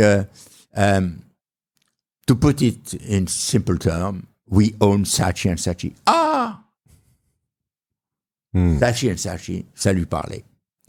Et la marque était connue de tous les chefs d'État, de tous les États, chaque fois que j'allais voir un gouvernement, où j'allais voir un client avec la bannière Publicis et le drapeau français, je disais we own Saatchi & Saatchi. Et c'était immédiatement compris, ils savaient ce qu'on faisait. Et donc ça a été une épopée. Je crois qu'on peut utiliser le terme. Et on a connu des hauts et des bas, mais on a réussi à prendre... En fait, on a pris des risques, on a réussi à acheter des choses qui étaient quasiment invendables, mais qu'on a réussi à prendre parce que, il n'y avait pas beaucoup de concurrents et que les gens n'aimaient pas beaucoup parce que ça marchait moyen, il faut bien le reconnaître. Et 2, on l'a redressé. Et on a fait quelque chose de très brillant. Donc, ça a marché. Ça peut marcher à tous les niveaux, ça je veux dire pour des plus petits. Bien sûr. Ouais. L'acquisition d'entreprises qu'on doit redresser, c'est dur ? Écoutez, là, on va voir, puisque j'ai, à titre personnel... dans l'art, oui. Ouais, ce local, on va voir, ou Urart. Urart, c'est une création, et avec un rachat, on va voir si ça va marcher. Je pense que ça va marcher. Bien sûr. Le build-up, c'est quand même un secret. Alors, le build-up, il y a deux stratégie d'acquisition. Oui. Il y a 2 façons de faire. Il y a la bonne et la mauvaise, mais non, parce que les 2 peuvent marcher. Il y a la façon qu'a eu Sorel, qui était de mettre les entités un peu dans une galaxie et sans chercher beaucoup de synergie. Et il n'a pas cherché à les intégrer énormément, il leur a laissé beaucoup d'indépendance, et il était un peu comme l'araignée au milieu de la toile, et il pilotait le tout au travers de ses mouvements. Donc, et ça marche. Et puis, et ça a marché. Il se trouve que ça n'a pas marché avec sa succession. Et puis, il y a la manière que nous avons eue, qui est de dire, il faut construire. Et il faut construire dans la durée, et il faut construire quelque chose qui soit transmissible, et quelque chose qui puisse fonctionner, quel que soit le CEO, ou presque. Et là, il faut pas que ce soit CEO dépendant. Et donc, chez WPP, c'était Sorel dépendant. Chez Publicis, ça a été un peu Lévy dépendant, mais pas très longtemps. Et c'est maintenant Arthur dépendant. Et ça fonctionne très bien. Et il fait un boulot exceptionnel. Donc, les bases étaient là. Et il a su déployer les ailes encore plus magnifiquement. Donc, je trouve que quand on fabrique des choses aux racines profondes, on peut déployer les ailes. Et d'ailleurs, c'est assez amusant parce que on avait dans notre patrimoine une marque qui s'appelait Des Racines et des Ailes, oui, que nous avons un peu cédé, offert d'une certaine façon, avec un fee extrêmement faible, à Patrice Duhamel, qui un jour m'avait appelé en me disant « J'ai une idée d'émission, Racines et des Ailes, et puis vous avez la marque, et je voudrais pouvoir l'utiliser. » Je lui dis « Bon, très bien, on va faire ça. » Si je reviens sur les Américains, et avant de reparler de cette enfin, les Américains, peut-être les Allemands, les Anglais, mais il y a certains pays sur lesquels il y a quand même une forme de condescendance par rapport à... Je parle de ça parce que j'ai beaucoup, je vogue même toujours beaucoup dans un univers de start-up qui vont se déployer dans ces marchés. Et on sent la difficulté de grossir en Angleterre, voire l'impossibilité en Allemagne, aux États-Unis, avec vraiment une vision, en fait, on est des ploucs, comme certains Français, et je peux le déplorer, mais vont regarder des Hongrois, des Estoniens ou je sais pas moi, des Tunisiens comme des ploucs, quoi, je veux dire. Et... Non, mais attendez, arrêtons-nous une minute. Les Français, à une époque, étaient extrêmement arrogants, considéraient que la meilleure publicité au monde, c'était la publicité française, et que les Américains avaient un goût de chiotte, et que les Anglais, c'était purement vernaculaire et que ça n'allait pas voyager. Et il y avait un mépris pour le hard selling américain, etc. C'était aussi anormal que le jugement que portaient les Américains sur les Français, trop intellectuels, trop intello, vont pas immédiatement au but, circonvolution, un peu compliqué, tourne en rond au lieu d'aller droit au but, etc. Les Anglais trouvaient qu'on n'a pas le sens de l'humour. Donc, on est là dans les clichés classiques. Mais quand on est face à un client, le problème du client, c'est pas les clichés. Le problème du client, c'est qui peut résoudre mon problème? Qui peut m'aider à faire croître ma marque, à gagner des consommateurs et à trouver le chemin du cœur et du portefeuille du consommateur. Faut toujours se rappeler pourquoi on est là. Je pense à Olivier Brouran, un ami avec qui j'ai enregistré, qui a une marque qui s'appelle Mantou, qui fait du consulting, qui doit avoir 10 000 collaborateurs. Il me dit, mon métier, c'est simple. Hein, j'écoute mon client, je règle ses problèmes, quoi. À la fin. Mais c'est ça. Mais c'est ça. Il y avait un Américain qui avait dit, we are problem solver. Mais c'est ça. On est là pour résoudre les problèmes des clients. Point. Alors évidemment, il y a eu toute la période des très grandes campagnes avec une dimension artistique très importante, et c'était magnifique. Et c'est encore magnifique quand on regarde le Super Bowl et qu'on regarde les très grands films qui sont faits, et c'est superbe. Et souvent, on a trouvé des grands artistes, des grands réalisateurs qui ont tourné des films. Nous, à Publicis, on a tourné des films avec Lelouch, avec Serge Gainsbourg, avec Sergio Leone, avec Joseph Losey, Ridley Scott, Tony Scott, etc. La liste est longue. C'est fini ça, Maurice? C'est fini. Maintenant, on fait juste des campagnes sur les réseaux sociaux. Non, c'est ce que je vous disais. Je vous disais, regardez le Super Bowl. Il y a encore des films extraordinaires. Mais c'est vrai que le morcellement des audiences et la personnalisation des audiences conduit à délivrer des messages personnalisés, et que les grandes envolées lyriques et que les grands films avec du souffle, etc., sont des choses qui sont un peu plus rares, et qu'on est dans le micro-marketing. Et donc, à partir de là, on va essayer de toucher chaque personne, et on va dire, tiens, lui... qu'est-ce qu'il lui faut, qu'est-ce qu'il aime? Il aime le café au petit déjeuner. Tiens, c'est curieux. Et puis voilà, on va essayer de trouver le langage qui convient, le message qui porte, etc.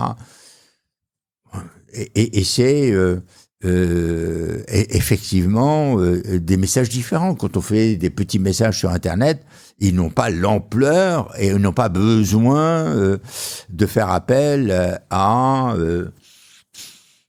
je ne sais quel immense réalisateur, Spielberg, même s'il est arrivé à Spielberg de faire de la pub. Il y a ChatGPT maintenant. Oui. Alors, ça existe. Et d'ailleurs, à Vivatech, on va avoir un festival runway où il va y avoir des films qui sont des films réalisés par l'intelligence artificielle et qui vont être présentés. Et là, c'est quelque chose qui va être assez intéressant. Oui, j'ai reçu Fred de Fred et Farid qui est à fond là-dedans. C'est extraordinaire sur ce podcast. Ils me racontaient tout ce qu'ils font, c'est quand même assez fou. Mais tout le monde le fait. Je veux dire, il faut pas là-dessus. On a tous fait des tas de films avec de l'intelligence artificielle, et on a tous fait des messages délivrés par ChatGPT et d'autres, et on les a tous testés, améliorés, et on fait tous du machine learning, et bientôt ce sera un actif comme un studio, comme une caméra, un outil qui va aider les créatifs à aller encore plus loin. Et c'est ça qui compte, et le fait que alors j'allais faire une parenthèse. C'est vrai que on a vu que Joachim Phoenix a pu tomber amoureux d'une voix, c'est pas n'importe laquelle, hein, c'est celle de Scarlett Johansson, et c'est effectivement Her. Et c'est un film magnifique. Et est-ce qu'on peut tomber amoureux d'une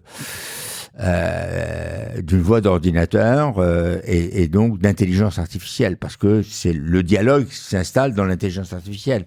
Et est-ce qu'un jour on va retrouver ce qui s'est passé avec Odyssée 2001 de l'espace, ou 2001 Odyssée de l'espace plutôt, avec HAL qui reprend le contrôle. Donc c'est tout ça à quoi on est confronté. C'est l'avenir qu'on est en train de fabriquer les uns et les autres. Hein. Parce que c'est l'homme qui fabrique cet avenir. Et c'est ça qui est bien. Tant qu'il le maîtrise, oui. Il y a un moment... Il le maîtrisera encore longtemps. Il y a un moment où peut-être il ne le maîtrisera plus, et où la machine dépassera l'homme. Ça, c'est possible. Mais quand on voit... puisque je suis un des cofondateurs de l'Institut du cerveau, j'y connais rien, Mais enfin, on me dit des choses et les scientifiques m'expliquent. J'ai reçu Gérard Saillant sur ce podcast. Voilà, C'était exceptionnel. C'était exceptionnel. Un bonbon pour ceux qui l'ont pas écouté, je vous le recommanderais d'ailleurs. Oui, mais Gérard est un ami et c'est lui qui préside l'Institut du cerveau et on est quelques-uns à avoir porté notre soutien. Il m'a raconté vos réunions du dimanche, c'est bien. Exactement. Bon, voilà, très bien. Donc, vous êtes au courant de tout. Où on dessinait un peu ce qu'allait devenir cet institut. Mais quand on nous explique un peu toutes les connexions, les milliards de connexions qui existent et la vitesse à laquelle le cerveau fonctionne et des fonctions qui sont absolument extraordinaires, on se rend compte que on n'est pas prêt de trouver l'équivalent, sans parler de la réplique des mouvements, etc., et des choses qu'on contrôle pas. J'ai demandé à ChatGPT de faire une image de ce podcast, de la miniature de ce podcast. Je trouve qu'il vous a mieux réussi que moi, hein, parce que moi, jusqu'à nouvel ordre, je peux pas avoir de barbe, donc il n'y a rien qui fonctionne. Vous avez la coupe qui fonctionne bien. Ça doit être que vous êtes plus connu, Maurice. Non, mais c'est vrai que on est encore loin. Mais c'est vrai que c'est un type remarquable. Et alors lui, un sportif incroyable aussi. Oui, oui. Il m'a raconté qu'il partait à 5h du mat', même plus tôt encore, pour faire tous les matins. Oui, mais non, mais c'est un être exceptionnel. Et j'ai beaucoup d'admiration pour lui. Nous aussi, ouais. Dans les secrets que j'ai notés, on a de l'acquisition. J'ai cru lire quelque part qu'on vous nommait le Napoléon de l'acquisition dans le métier, c'est ça? Pas l'acquisition. On nommait le Napoléon de la pub. Ah, d'accord. Napoléon de la pub, bon, c'est tout simplement parce que français et que, bon, j'ai fait partie assez tôt de ce qu'ils ont appelé les géants de la pub. Il y a un bouquin où je figure, il y a des articles qui ont été faits. Géant, ça fonctionne, Napoléon, ça fonctionne pas, vous êtes trop grand quand même, Maurice. C'est ce que j'ai expliqué aux journalistes. C'est ce que j'ai expliqué aux journalistes qui m'a traité de Napoléon. Je lui ai dit... c'est un Américain, je lui ai dit, j'ai l'impression que le cliché qui veut que les Américains ne soient pas cultivés soit vrai, puisque vous devriez savoir que Napoléon était petit. Il s'est marré. Ça s'est pris, ça a été fait très sympathiquement, voilà. Mais là, le point que vous avez noté, la marge, l'EBITDA, oui. Ça c'est une marque de fabrique, enfin je veux dire... Alors ça, je peux vous dire. J'ai tenu une agence quelque temps, j'ai essayé, même plus petite, on faisait beaucoup de croissance qui généralement coûte de la marge. On me disait, chez vous, vous alliez jusqu'à 20-25%. C'est vrai? Oui, oui. Moi, ça me semblait irréel. C'est-à-dire que c'est incroyable. Le groupe, en moyenne, entre 16 et 18, et puis, effectivement... il y a des agences qui ont été extrêmement rentables. Mais ceci vient d'une histoire simple. On a parlé de l'incendie.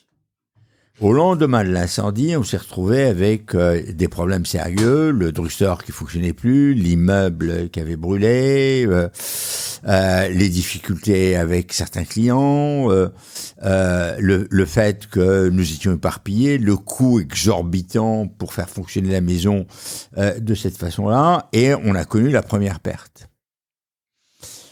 Et à un moment donné, le groupe a été assez fragilisé, à telle enseigne que les banquiers ont demandé la garantie personnelle de Marcel de Saint-Blanchet. C'était un peu humiliant, c'était une souffrance, mais il l'a fait. Et tout comme on entend sur un certain nombre de trucs, plus jamais ça, là, quand j'ai vécu ça, terminé, plus jamais ça. Quoi qu'il arrive, il faut qu'on ait un matelas. Et qu'on ait une marge qui nous permette de faire face à des erreurs. Parce que l'erreur est humaine, parce que l'accident peut arriver, et qu'il faut qu'on surmonte l'accident, et qu'on sache affronter des situations difficiles. Donc il y avait des règles, vous avez mis des règles? J'ai mis des règles de fonctionnement, j'étais chiche. C'est facile d'être chiche quand on est pauvre. On était pauvres. Et donc... Et quand vous avez, par exemple, fait des acquisitions après, vous leur disiez maintenant, vous êtes dans un groupe ici, c'est ça. Et c'était quoi les règles? C'est des règles très simples. Vous savez, moi, j'ai l'habitude de dire que gérer une agence, c'est un peu comme gérer une épicerie. Il faut que chaque produit soit vendu avec une petite marge. Et il faut qu'on vende plus qu'on ne dépense. L'épicerie, c'est des métiers, comme on dit, de centimes, et c'est des vraiment petites marges. 17%, 18-20%, c'est quand même... Non, mais ce qui compte, c'est le principe. Après, c'est le quantum. Vous n'êtes pas dans du centime, quoi. Mais oui, après, c'est le quantum. Oui, mais l'épicerie se rattrape beaucoup sur les bouteilles consignées. C'est vrai. Et donc, il faut se rattraper sur les bouteilles consignées. Merci pour tous ces tips. Vous aviez d'autres règles ou d'autres grands piliers chez Publicis que vous avez peut-être pu appliquer ailleurs? La première règle, c'est de dépenser moins que ce qu'on reçoit. Voilà, c'est aussi simple que ça. Et d'essayer de ne pas surpayer. Par moment, on l'a fait. Et de ne jamais croire qu'on est riche. Dès lors qu'on commence à croire qu'on est riche, on commence à faire des conneries. Même quand on l'est. C'est dur de ne pas surpayer parce que vous aviez beaucoup de talent. Je veux dire, vous devez maîtriser une masse salariale. On est quand même dans un métier où le principe, c'est quand même que vous payez des gens vous devez vendre plus cher. Oui. Et donc, eux, ils sont jamais assez payés, en vrai. Enfin, selon leur point de vue, non? Bien sûr. Non, mais ça, c'est... Il faut pas surpayer les acquisitions. Il faut payer les talents au bon niveau. Il faut savoir gérer le variable pour que et le fixe pour que si jamais il y a un coup dur, on ait suffisamment de variables pour que on puisse amortir le fixe. Et il faut développer aussi un sentiment d'appartenance, une fierté, de manière à ce que la rémunération ne soit pas la seule raison pour laquelle on est là. On est là pour des idées, on est là pour l'idée d'une aventure, de quelque chose qu'on construit, des valeurs que l'on défend, et ensuite, à ce moment-là, les choses viennent. Si on a les talents, elles viennent. C'est quoi votre plus gros échec à Publicis? La liste est longue. Je pense que le plus gros échec, c'est le non-aboutissement de la fusion Omnicom-Publicis. Ou Publicis-Omnicom, comme on voudra. C'était après vous étiez plus exactement aux manettes, si? Ah, si. Ok. C'était avec votre ami juré un peu quand même, hein. C'était un peu la grosse compète, non? Omnicom et Publicis, non? Non. C'était WPP plutôt. WPP. Ouais, okay. C'est là où j'ai mon ennemi juré. Ok. Avec John Bryan, on s'entendait bien et on a décidé de faire une fusion entre égaux. Et lui, il a compris que je ne sais pas pourquoi d'ailleurs. Je crois que comme il y avait très mauvaise réputation du gouvernement français sous Hollande avec les taxes, la taxation des grands salaires, etc. 75%, vous vous rappelez. Oui, et donc, il avait pensé peut-être que nous cherchions une échappatoire à cela et que, en réalité, on était d'accord pour lui céder le pouvoir. Et quand on a vu qu'il ne voulait pas remplir ses obligations, on a décidé de tirer le rideau et donc d'arrêter. On a peut-être eu tort, on aurait peut-être dû accepter et puis se faire bouffer, mais il se trouve que aussi bien Elisabeth Badinter que moi, que les gens qui nous entouraient dans le conseil et dans le management de Publicis, nous n'avions aucune envie de cela. On est très attaché à Publicis, on est très attaché à son image, on est très attaché à ses valeurs, à sa façon d'être, à sa culture d'entreprise, et donc on a très envie que l'entreprise se développe toute seule, à telle enseigne que non seulement on a réussi après à faire mieux que Omnicom, mais Arthur a réussi à porter l'entreprise au rang 1 mondial. Donc chapeau, bravo, il a fait un parcours exceptionnel et il a montré que Publicis avait les ressorts pour le faire. avec l'addition de son talent et de son énergie, ça a été un parcours exceptionnel. Votre plus beau succès? Mon plus beau succès, c'est...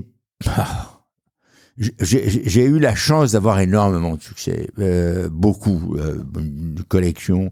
Probablement la victoire de Coca-Cola, qui ne voulait même pas nous parler. Je veux dire, c'est quoi cette agence française? Et à une époque où on n'était pas du tout ce qu'on est aujourd'hui. C'était quand? 95. 95, on était encore dans la bagarre avec FCB, en pleine bagarre. Et donc, on était loin d'être sortis de l'auberge. Ce qui coûte quand même dans une compète, un appel d'offres, que d'être en bagarre judiciaire, ça plaît pas, quoi. Oui, non, ça plaît pas.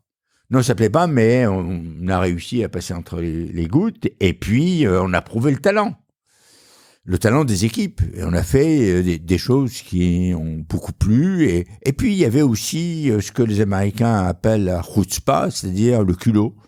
Le fait que j'ai osé aller frapper à la porte et les provoquer.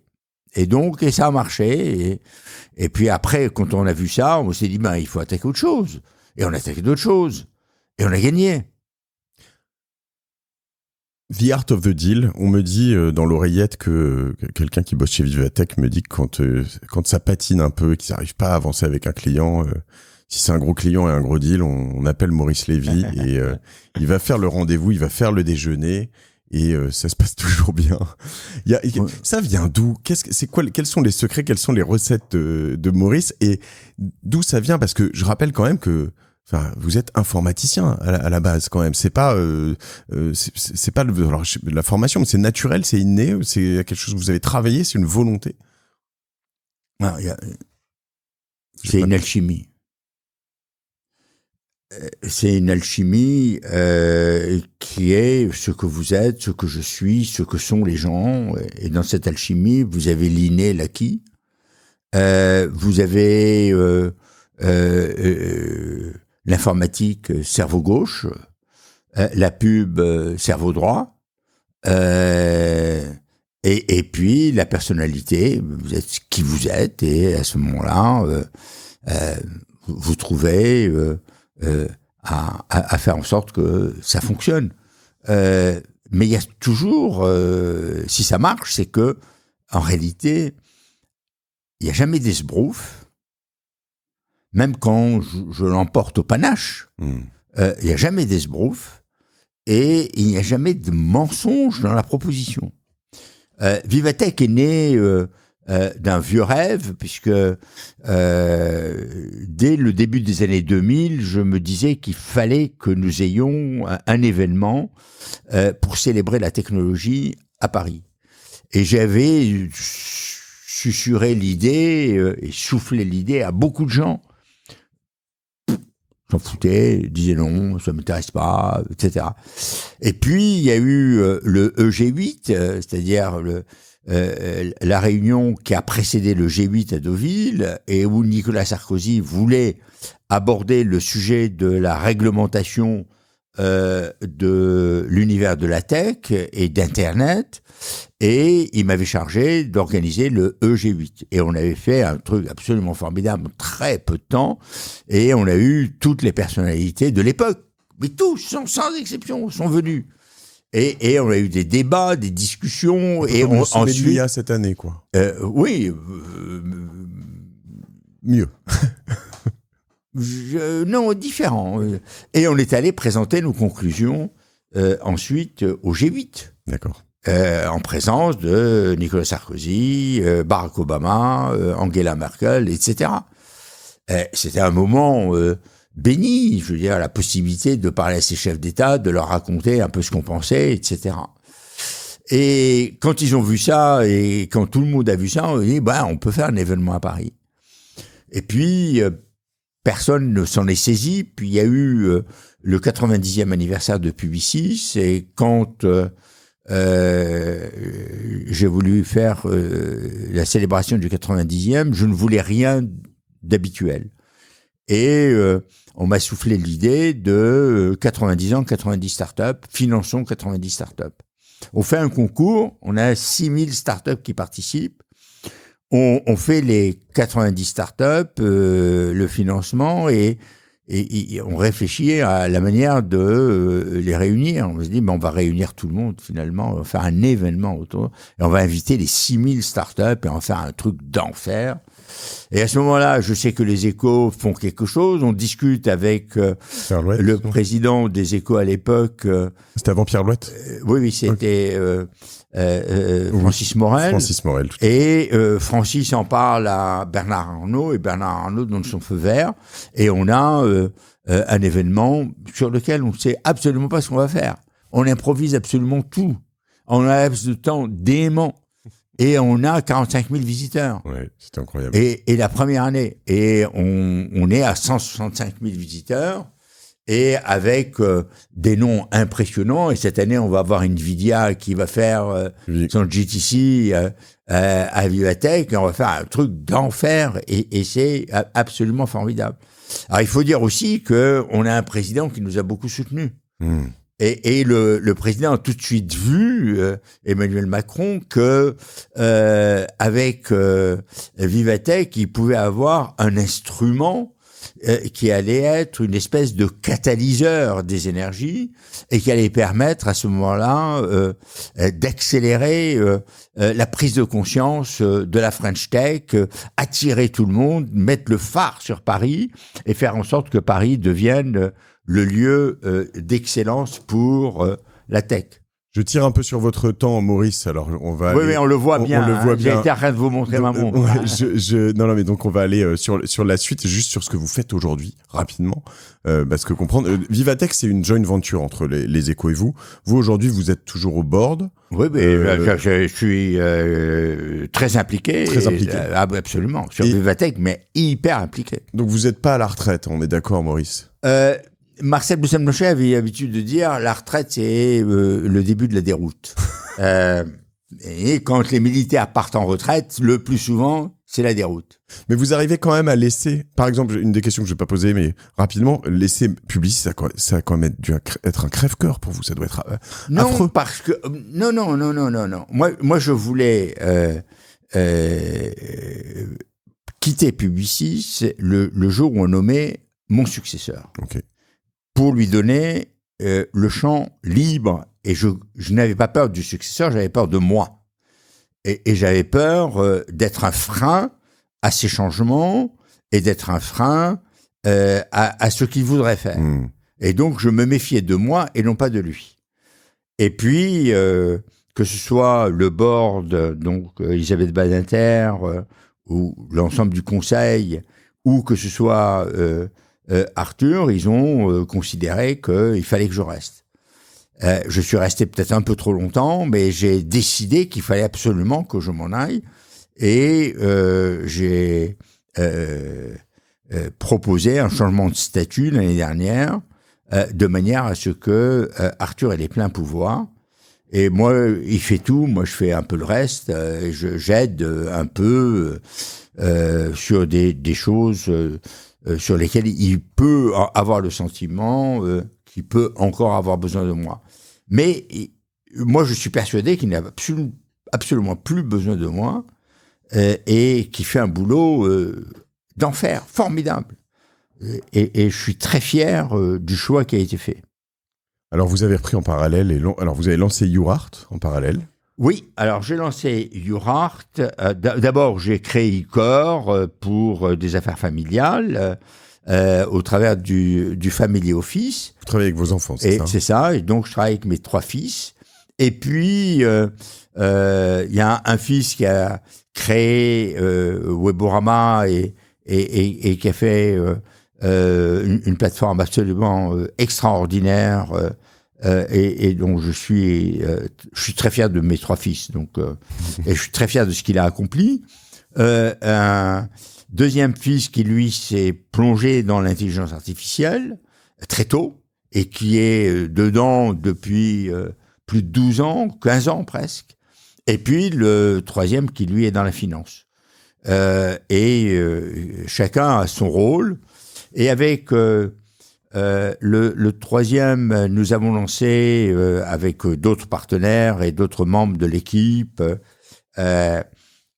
Urart, en voulant démocratiser l'art et en utilisant toutes les technologies d'aujourd'hui, une plateforme qui est très riche, qui apporte énormément d'informations, qui permet aux gens de se définir eux-mêmes par rapport à l'art, de trouver l'œuvre qui leur convient le mieux, de se documenter, de comprendre l'histoire d'une œuvre, y compris les intentions que n'a pas eu l'artiste et qui sont supposées par l'intelligence artificielle en référence à l'histoire de l'art.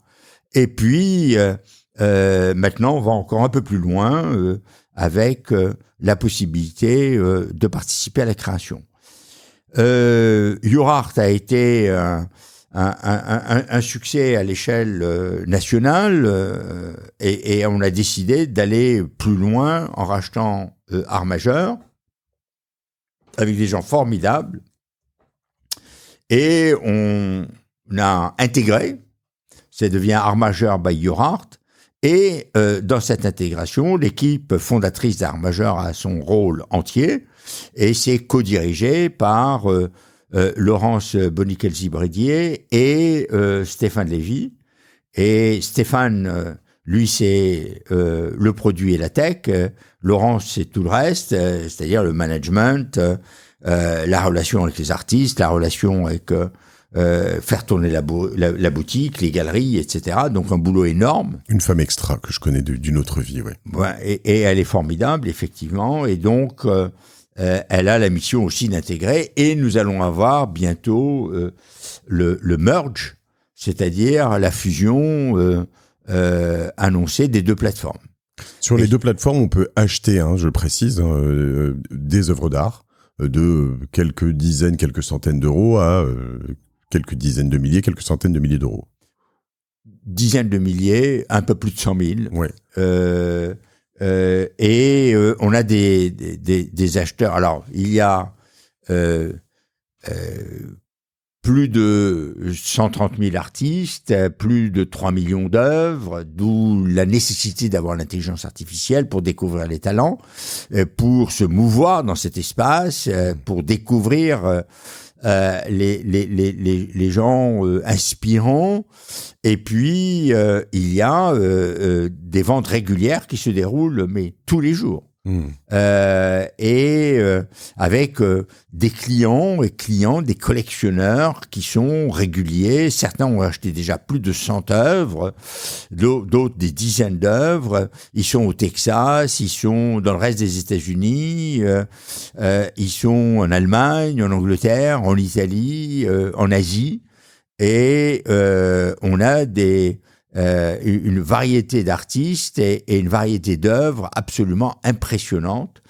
Alors évidemment, certains diront, bon, il y a des artistes confirmés, des artistes amateurs, mais oui, parce qu'il faut démocratiser l'art et parce qu'il faut donner sa chance et que dans certains cas, il y a des œuvres magnifiques qui se vendent pour quelques centaines d'euros. C'est vraiment extraordinaire. On aurait pu appeler ça Alibaba Art parce que c'est la caverne d'Alibaba en ce qui concerne l'art, avec une multitude d'artistes venus d'horizons différents, de talents différents, d'inspirations différentes, d'une richesse assez impressionnante, et ça fonctionne. Donc ça, on va annoncer la plateforme unique bien vite. On y trouve du Shepard Fairey, du Mr. Brain Wash, on trouve des artistes exceptionnels. Je le dis, mais pour ceux qui ne connaissent pas, allez voir sur Art Majeur ou sur Urart. Je mettrai les liens, évidemment. Mais on trouve des artistes exceptionnels et des artistes amateurs inconnus. C'est ça la richesse de la démocratisation. Du Kessering, du Woody Warhol, sur des petites, des skateboards, des choses comme ça, c'est vraiment très très cool. Il y a des tas de choses bien. Oui, on est dans l'art, et on est dans la découverte et dans la curiosité de l'art et la possibilité de faire de très bonnes affaires. Et puis la dernière chose que j'ai faite, ça a été l'année dernière. Ma plus grande surprise. Hein. Oui, la mienne aussi. Est-ce que j'ai eu raison? Est-ce que j'ai eu tort? On le saura. C'est assez difficile. J'ai repris ce local, c'est-à-dire ancien Page Jaune. Pourquoi? D'abord parce qu'il y a une richesse considérable d'informations.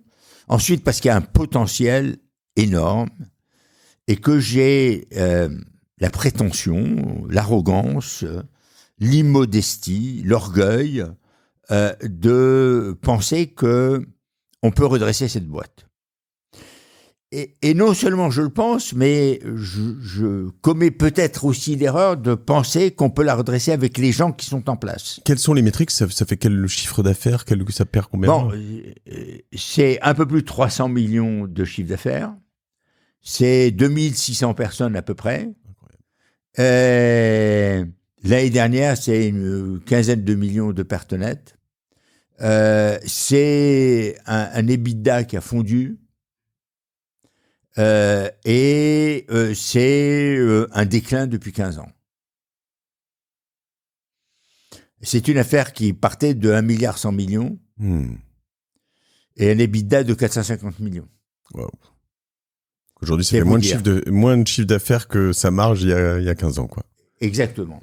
Et donc, c'est pas compliqué.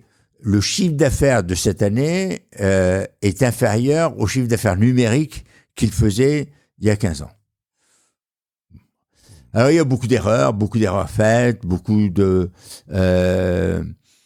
de management, d'erreurs de comportement des gens, de millefeuilles, pas intégrés, pas aboutis dans la technologie, aussi des difficultés à bien servir les clients, des clients mécontents, et il faut repartir à la base. J'espère qu'on va y arriver. Ce n'est pas simple, ce n'est pas dit, c'est compliqué parce que effectivement, c'est un pari audacieux, et d'autant plus audacieux que contrairement à ce qu'on fait quand on prend une boîte, c'est peut-être là aussi une expression de l'orgueil, j'en sais rien, mais quand on reprend une boîte, généralement on se dit, écoutez, je veux bien reprendre, mais vous me virez 30% de l'effectif. On la coupe en deux, quoi. Enfin, et puis, je veux ça, on change les conditions salariales, on change ceci, on change cela. En analysant ce que la boîte a fait, je me suis dit, elle avait déjà beaucoup souffert, elle avait fait des plans sociaux, et je considère pour ma part que c'est les managers qui sont plantés. Et faire payer le prix de l'erreur au personnel, c'est beaucoup. Et je me suis dit, il faut que j'évite ça. Et donc, c'est ce à quoi je me suis employé. Et c'est ce que on a plus ou moins réussi pour l'instant. On est en plein redressement. Il y a des choses encourageantes, mais nous sommes très loin du redressement. Et ça suppose effectivement que le redressement se fasse un peu comme on l'entend, en faisant des efforts et en veillant d'abord et avant tout à ce que les clients soient satisfaits et que les clients soient nos premiers commerciaux. C'est le premier objectif. Il faut que les clients soient nos premiers commerciaux. Il faut qu'ils aillent chercher les autres clients, d'une certaine façon, par le niveau de satisfaction. Je suis tellement content que franchement, tu devrais aller. Donc, c'est un pari audacieux, à mon âge, à tout âge d'ailleurs, mais à mon âge en particulier. Je pense que nous avons des atouts qui devraient nous permettre de réussir. Et donc, on va s'y employer et c'est aujourd'hui ma tâche, à côté de celle de Urart, parce que je tiens absolument à ce que Urart, art majeur, soit une réussite magnifique, et je pense qu'il y a des développements importants à imaginer. Et puis, il y a le reste d'Icor, avec des opérations absolument exceptionnelles. On a... avec une petite plateforme qui s'appelle Space Foot, qui est partie des clubs de foot et qui aujourd'hui est sur plusieurs verticales dans les objets de sport. On a une progression moyenne de 35% depuis quelques années. Incroyable. Et donc, oui, mais c'est des petits chiffres, mais on va arriver à des gros chiffres, puisque là, maintenant, on a atteint 70 millions. De chiffre d'affaires.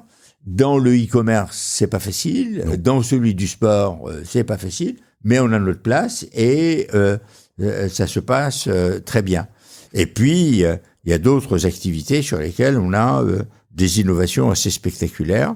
Donc, je suis, pour ma part, heureux parce que une partie de ma satisfaction, je trouve, dans l'excitation des idées. Et dans le fait d'entreprendre, je trouve que faire des choses, créer des choses, se rendre compte qu'on peut créer des emplois, qu'on peut donner des jobs et de la fierté à des gens, leur permettre de constituer des familles, de vivre décemment de leur boulot.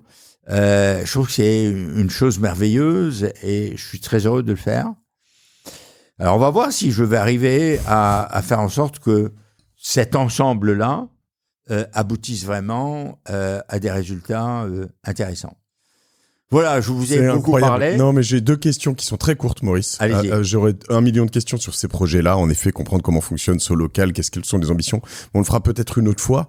Peut-être qu'un jour, on aura l'occasion on viendra célébrer de se tutoyer même ce jour-là, sait-on jamais. Mais non, j'ai 2 questions. Est-ce que vous auriez un livre à nous recommander, si vous aviez un seul livre que vous pouviez offrir au monde entier, quel livre serait-ce ? Alors, l'idée spontanée, évidente, qui arrive comme ça, mais c'est déjà un livre qui est vendu partout, qui est Le Petit Prince, parce que tout le monde devrait lire Le Petit Prince. Il y a tellement de belles choses, mais je pense que j'irai vers un classique et que je ferai la collection complète de Victor Hugo. Ok. J'ai pas lu assez Victor Hugo, moi, en effet. Donc, Alors, j'aurais pu dire dans le classique aussi, à la recherche du temps perdu. Mais je trouve que dans Victor Hugo, il y a non seulement des histoires magnifiques, poignantes, superbes, vraies, authentiques, des portraits extraordinaires, mais il y a une poésie absolument fantastique. Et donc, je pense que tout le monde devrait lire Victor Hugo. Et je comprends qu'il y ait eu, dit-on, 1 million de personnes pour l'accompagner à sa demeure, à sa dernière demeure. Et je pense que ça reste le géant intemporel de l'écriture. Maurice, si vous aviez l'occasion de croiser Maurice Lévy à 25 ans, 22 ans, quand il prend son premier job et que vous pouviez lui glisser un mot, qu'est-ce que vous lui diriez ? Alors, il y a une histoire que racontait Marcel Boussaint-Blanchet, c'était va à la ville voisine et fais comme moi. Mais surtout pas sur mon territoire parce que tu vas me battre. Moi, le conseil que je donne aux jeunes, c'est trouvez votre voie et tenez-vous-y. Mais il faut trouver sa voie. Faire ce qui vous plaît, ce qui vous permet de vous réaliser, ce qui vous permet d'être vous. Ne faites pas uniquement, si vous avez la chance de pouvoir ne pas faire uniquement un boulot pour manger, et si vous pouvez faire un boulot pour vivre. Amen. Merci, Maurice Lévy. Merci à vous. C'était une super rencontre. Je suis content de finir là-dessus. Merci à bientôt. vous. Merci à vous tous. Si vous êtes nouveau sur Génération Do It Yourself, n'oubliez pas de vous abonner. Vous allez faire des rencontres comme ça. C'est comme ça qu'on augmente notre voyenne. Vous le savez, c'est en passant du temps avec les meilleurs. Et moi, j'ai la chance de faire ça tout le temps avec vous. Donc voilà, on est la moyenne des personnes qu'on fréquente. Mais moi, je vais aujourd'hui. faire dans une autre vie, je vais faire ce que vous faites, parce que c'est génial. Je crois que vous avez rencontré quand même, j'aurais bien aimé, mais pas mal de gens qui ont bien augmenté votre moyenne, Maurice. Oui, j'ai rencontré pas mal de monde. À bientôt. Merci.